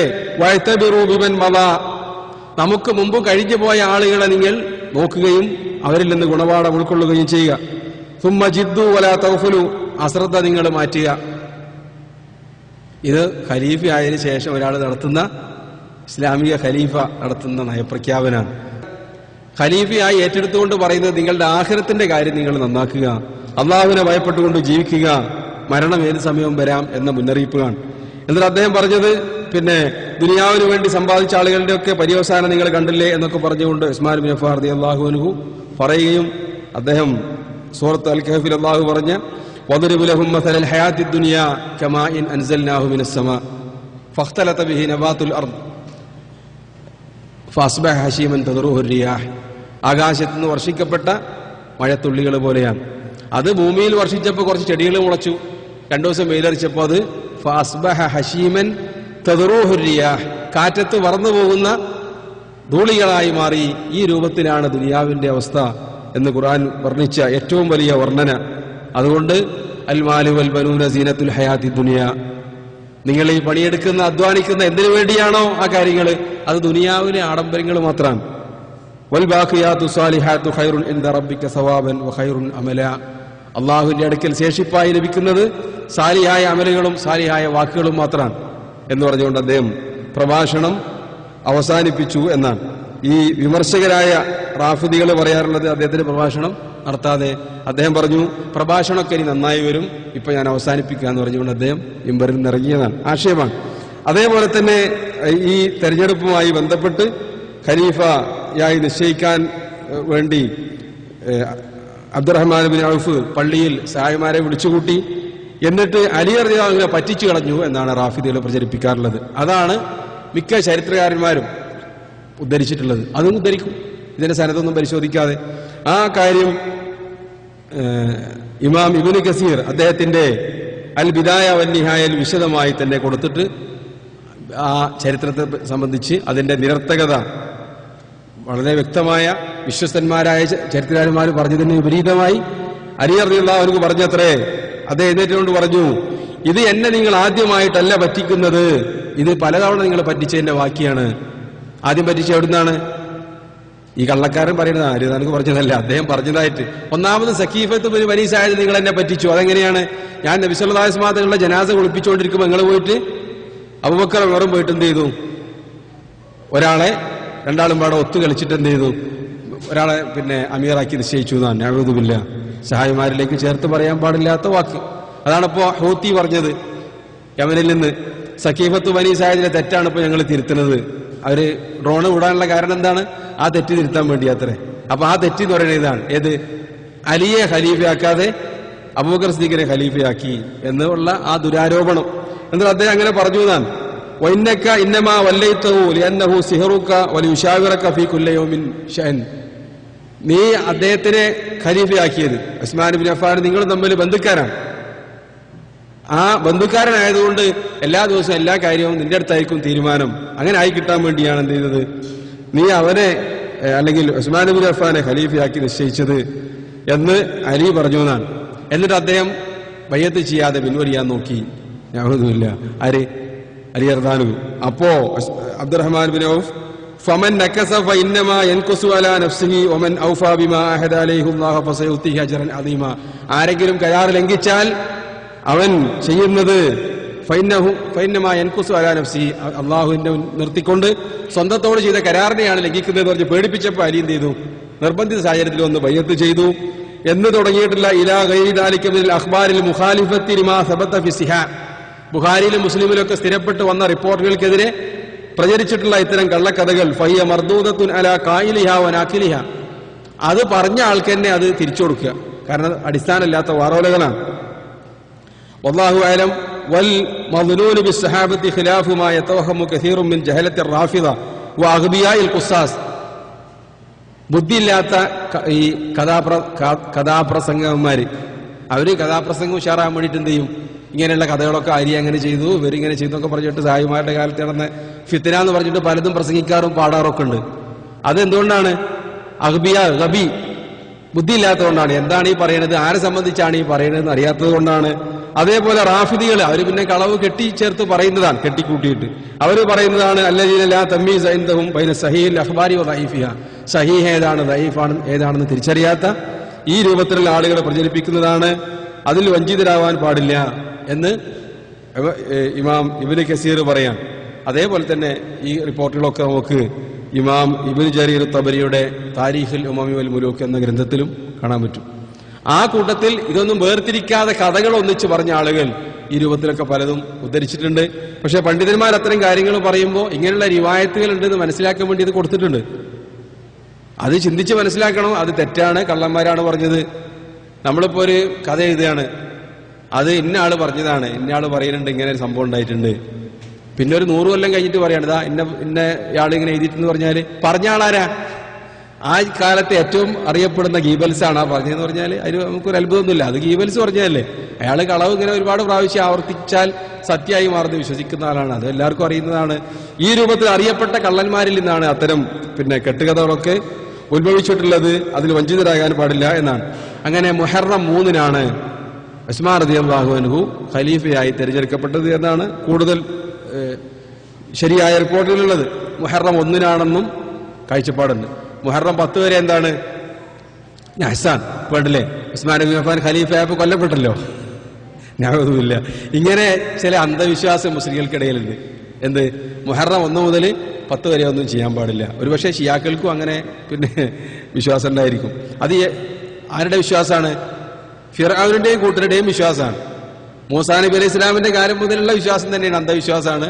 പക്ഷെ അത് മുസ്ലിങ്ങളുടേതല്ല. കാരണം മുഹറം 10-ന് എന്താ ഉണ്ടായത്? ഒന്നാമതായി മൂസാ നബി അലൈഹി ഇസ്ലാം രക്ഷപ്പെട്ടു.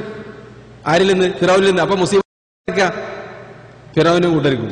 അവിടുന്ന് അങ്ങോട്ട് ഓരോ കാലഘട്ടത്തിലും മുസീബത്ത് ഉണ്ടായത് അവിശ്വാസികൾക്കും, രക്ഷ ഉണ്ടായത് സത്യവിശ്വാസികൾക്കുമാണ്. പക്ഷേ മുഹറം 10-നാണ് പിൽക്കാലത്ത്, ഈ കാലത്തിന് ശേഷം, പിന്നീട് 10-20 വർഷത്തിന് ശേഷം ഹുസൈൻ റളിയല്ലാഹു അൻഹുവിനെ കർബലയിൽ വെച്ച് ആളുകളെ വഞ്ചിക്കുകയും യസീദിന്റെ സൈന്യം അദ്ദേഹത്തിന്റെ തലയറുക്കുകയും ചെയ്തത്. അതെന്നായിരുന്നു? മുഹറം 10-ന് അങ്ങനെ ഒരു മുസീബത്ത് മുസ്ലിങ്ങൾക്ക് ഉണ്ടായിട്ടുണ്ട്. അത് മുൻനിർത്തിക്കൊണ്ട് പിന്നീട് മുഹറം 10-ലെ നോമ്പ് ഹുസൈൻ റളിയല്ലാഹു കൊല്ലപ്പെട്ടതുകൊണ്ടാണ് നബി സല്ലല്ലാഹു അലൈഹി വസല്ലം തങ്ങളെ വഫാത്തായി പിന്നെ എത്രയോ കാലം കഴിഞ്ഞ് നടന്ന സംഭവത്തിലേക്ക് മാറ്റിയിരിക്കുകയാണ്. അതുകൊണ്ട് തന്നെ ഇപ്പോഴത്തെ മീഡിയകളൊക്കെ പരിശോധിച്ച് നോക്കിയാൽ മുഹറം 10 എന്താണ്? ഹുസൈൻ റളിയല്ലാഹു അൻഹുവിന്റെ ഈ രക്തസാക്ഷിത്വം നടന്ന ദിവസമാണ് എന്ന രൂപത്തിൽ തെറ്റിദ്ധരിപ്പിക്കാറുണ്ട്. അപ്പൊ അത് മുസീബത്തുണ്ടായത് ആർക്കാണ്? വിശ്വാസികൾക്കാണ്. അറിയപ്പെട്ടിടത്തോളം ഒരു മുസീബത്തുണ്ടായത് ആർക്ക് മാത്രമേ ഉള്ളൂ? ഹുസൈൻ റളിയല്ലാഹു അൻഹു മാത്രമേ ഉള്ളൂ. അദ്ദേഹത്തിനെ അവർ ഷിയാക്കള് മദീനയിൽ നിന്ന് വിളിച്ചു വരുത്തി കൊന്നതാണ് യഥാർത്ഥത്തിൽ. സഹായിമാർ അങ്ങനെയായിരുന്നു പറയാറുണ്ടായിരുന്നത്. ഉമർ റളിയല്ലാഹു അൻഹുവിനോട് ചോദിച്ചപ്പോഴും, പിൽക്കാലത്ത് മാലിക് റളിയല്ലാഹു അൻഹുവിനോട് ചോദിച്ചപ്പോഴും, മാലിക് ബിൻ അനസ് ഇമാമു ദാറുൽ ഹിജ്റ, അദ്ദേഹത്തിനോട് വന്നിട്ട് ചോദിക്കുകയാണ്, ഒരു കൊതുകിനെ അടിച്ചിട്ട് ഒരാൾ, ഈ നമസ്കാരത്തിൽ ഒരാൾ കൊതുകിനെ തല്ലിക്കൊന്നാൽ അതിന്റെ ശരീരത്തിൽ അല്പം ബ്ലഡ് പിന്നെ നമ്മളുടെ ശരീരത്തിൽ പറ്റുമല്ലോ, അതിന്റെ വിധി എന്താണ്? അപ്പൊ അദ്ദേഹത്തിനോട് കയർത്ത് സംസാരിച്ച് ചോദിച്ച ആൾ ഇറാഖുകാരനാണ്. നിങ്ങൾ അള്ളാഹിന്റെ റസൂലിന്റെ പേരക്കുട്ടിയെ കൊണ്ടുപോയി കൊന്നിട്ട് ആ രക്തത്തിനെ പറ്റി നിങ്ങൾക്ക് ഒന്നും അറിയണ്ട, നിങ്ങൾക്ക് പറയേണ്ട എന്തിനാ പറ്റിയ?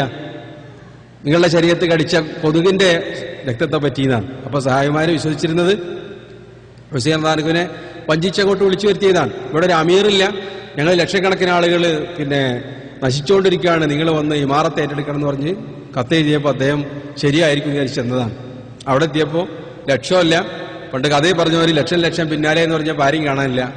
യസീദ് ഹുസൈൻ എന്റെ ഭരണത്തിനെതിരെ തിരിഞ്ഞു എന്ന് പറഞ്ഞുകൊണ്ട് അദ്ദേഹത്തിനെ പിടിച്ചുകൊണ്ടുവരാൻ വേണ്ടി ഏൽപ്പിച്ച ആ വ്യക്തികൾ യസീദിന്റെ തന്നെ പെർമിഷൻ ഇല്ലാതെയാണ് ഹുസൈൻ റളിയല്ലാഹു അൻഹുവിനെ വധിച്ചത് എന്നുള്ളതാണ് ശരിയായ ചരിത്രം. ഏതായിരുന്നാലും ഇതാണ് ഉസ്മാൻ റളിയല്ലാഹു അൻഹുവിനെ ഖലീഫയായി തെരഞ്ഞെടുത്തപ്പോൾ നടന്ന അത്യാവശ്യമായി നമ്മൾ പഠിക്കേണ്ട ചരിത്രം. നേരത്തെ പറഞ്ഞ ഉസ്മാൻ റളിയല്ലാഹു അൻഹുവിന്റെ ഫളായിലുകൾ, നബി സല്ലല്ലാഹു അലൈഹി വസല്ലം തങ്ങളുടെ കാലത്ത് അദ്ദേഹത്തിനുണ്ടായിരുന്ന സ്ഥാനം, ആ രൂപത്തിൽ തന്നെയായിരുന്നു സഹായിമാർ കണ്ടിരുന്നത്.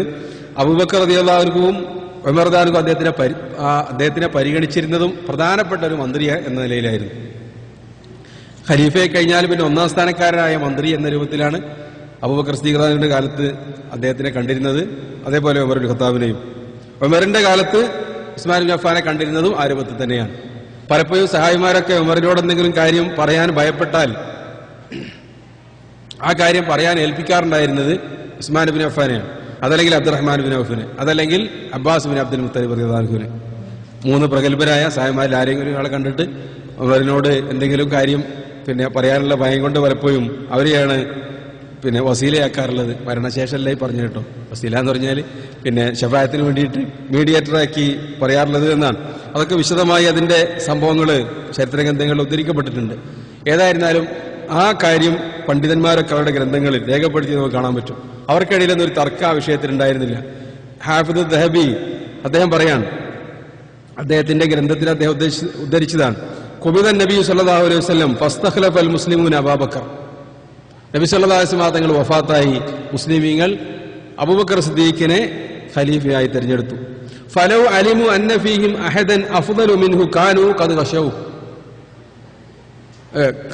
ഖശൂ. അബൂബക്കറിലേറെ നല്ല ഒരാൾ ഖലീഫയായി വരാൻ അർഹപ്പെട്ട ഒരാൾ ഉണ്ടായിരിക്കെ അവർ അബൂബക്കറിനെ ഏൽപ്പിച്ചാൽ അവർ ചെയ്തത് തട്ടിപ്പാണ്, വഞ്ചനയാണ്. ആര് ചെയ്തത്? അബൂബക്കറിനെ ബയ്യത്ത് ചെയ്ത ആൾക്കാർ. ആ കൂട്ടത്തിൽ ആരുണ്ട്? അലി റളിയല്ലാഹു അൻഹു ഉൾപ്പെടെയുള്ള മുഴുവൻ മുസ്ലിമീങ്ങളും ബയ്യത്ത് ചെയ്തിട്ടുണ്ട്. അവരൊക്കെ ചെയ്തത് എന്താണ്?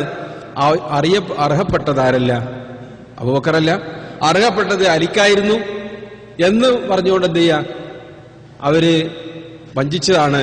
പിന്നെയും ഖലീഫയാക്കി അബൂബക്കറിനെ ബൈഅത്ത് ചെയ്തതോടുകൂടി എന്ന വാക്കുകൾ വരുന്നുണ്ട് എന്നാണ്. എന്ന് സഹാബിമാര് തന്നെ പിൽക്കാലത്ത് ഈ പ്രശ്നങ്ങൾ വന്നപ്പോൾ അവരെന്നെ ആ തരത്തിലുള്ള വാചകങ്ങൾ പറഞ്ഞിരുന്നു. ഇമാം യാക്കൂബിന് ഷൈബ് അദ്ദേഹത്തിന്റെ മുസന്നഫിൽ ഉദ്ധരിക്കാൻ ഹുദൈഫത്ത് ബിൻ യമാനിൽ നിന്ന്, ഖാലലി ഉമർ മൻ തറാ ഖൗമക യുഅമ്മിറൂന ബഅദി. ഹുദൈഫത്ത് ബിൻ യമാനിനോട് ഒരിക്കൽ ഉമർ റളിയല്ലാഹു ചോദിച്ചു, ഞാൻ മരണപ്പെട്ടു പോയാൽ എന്റെ കൗമ ആരെയാണ് പിന്നെ അമീറാക്കുക? ഒരു സ്വകാര്യ ചർച്ചയിൽ ഹുദൈഫയോട് ചോദിക്കുകയാണ്. ഖുൽതു ഖദ് നദറ അന്നാസു ഇലാ ഉസ്മാൻ വഅശ്ഫറു ലഹു. ആളുകളൊക്കെ ഏറെക്കുറെ ഇപ്പോൾ തന്നെ ഉസ്മാൻ ബിൻ അഫ്ഫാനിലേക്ക് വിരൽ ചൂണ്ടി തുടങ്ങിയിട്ടുണ്ട്. ഖലീഫ ആരാണ്? ഉസ്മാൻ ബിൻ അഫ്ഫാൻ എന്നതിൽ ഇത് ഹുദൈഫത്ത് ബിൻ യമാൻ പറയാം പ്രധാനമന്ത്രി ജീവിതകാലത്ത്. അബ്ദുല്ലാഹി ബിൻ മസ്ഊദ് പറയാം, ഇസ്തഖലഫ ഉസ്മാൻ ഇസ്തഖലഫ്ന ഖൈറ മൻ ബഖിയ വലം നഅലു. ഞങ്ങൾ ഉസ്മാനെ ഖലീഫയാക്കിയത്, ഞങ്ങൾ ഉസ്മാൻ റളിയല്ലാഹുവിനെ ഖലീഫയാക്കിയത് ഇനി ബാക്കിയുള്ളവരിൽ ഏറ്റവും ഖൈർ ആയ വ്യക്തി എന്ന നിലയിലാണ്. ഉസ്മാനിനേക്കാൾ ഖൈറായ ഒരു വ്യക്തി ഉണ്ടായിരുന്നുവെങ്കിൽ ഞങ്ങൾ അദ്ദേഹത്തിനെ ഖലീഫയാക്കുമായിരുന്നു എന്ന് തുടങ്ങി സഹാബിമാരുൾപ്പെടെ പണ്ഡിതന്മാരൊക്കെ പറയാറുള്ള വാചകങ്ങള് നമുക്ക് ചരിത്ര ഗ്രന്ഥങ്ങളിൽ വായിക്കാൻ പറ്റും. ഇതായിരുന്നു അവരുടെയൊക്കെ നിലപാട്. നമ്മൾ ഇന്ന് പ്രചരിപ്പിക്കുന്ന നമ്മൾക്കിടയിൽ ഈ എഴുത്തുകാർ പ്രചരിപ്പിക്കുന്ന രൂപത്തിൽ ഉസ്മാൻ ബിൻ അഫ്ഫാൻ റളിയല്ലാഹു അൻഹുവിനെ സഹായിമാരെന്തോ ഒരു അബദ്ധത്തിൽ തിരഞ്ഞെടുത്ത പോലെയാണ്. ഇനി ഇത് അംഗീകരിക്കുന്ന ആൾക്കാർ തന്നെ നമ്മളുടെ കൂട്ടത്തിൽ എന്ത് ശരിക്കും അലിയെ തന്നെ ഏൽപ്പിച്ചാൽ മതിയായിരുന്നു. ഉസ്മാൻ ബിൻ അഫ്ഫാൻ ലേശം പ്രായം ചെന്ന് ക്ഷീണിച്ച സമയത്ത് ഏറ്റെടുത്തതുകൊണ്ടായിരിക്കും. ആൾ നല്ല ആളൊക്കെ തന്നെയാണ്, അതുകൊണ്ട് സംഭവിച്ചതാണ് എന്നൊക്കെ അഹ്ലുസുന്നയിൽ തന്നെ പെട്ട ചില ആളുകൾ ഇത്തരത്തിലുള്ള കഥകളിൽ വിശ്വസിച്ചുകൊണ്ട് പിന്നെ വഞ്ചിതരാവാറുണ്ട്. ഏതായിരുന്നാലും ഇതാണ് അതിന്റെ നിജസ്ഥിതി. ബാക്കി വിഷയങ്ങൾ ഇൻഷാ അല്ലാഹ് നമുക്ക് അടുത്ത 1-2 ആഴ്ചകൾ ലീവായിരിക്കും. അതിനുശേഷം ഇനി മറ്റെന്തെങ്കിലും പ്രോഗ്രാം ഉണ്ടോ എന്ന് എനിക്ക് അറിഞ്ഞുകൂടാ. ഈ ഖിലാഫത്തുർ റാഷിദ 1-2 ആഴ്ചയ്ക്ക് ശേഷമായിരിക്കും ഇനി ഉണ്ടാവുക ഇൻഷാ അല്ലാഹ്. ബാക്കി വിശദമായി സംസാരിക്കുവാൻ അല്ലാഹു കേൾക്കുവാനും നമുക്ക് എല്ലാവർക്കും തൗഫീഖ് നൽകുമാറാവട്ടെ. വാഖിറു ദഅവാനാ അൽഹംദുലില്ലാഹി റബ്ബിൽ ആലമീൻ. അസ്സലാമു അലൈക്കും വറഹ്മത്തുള്ളാഹി.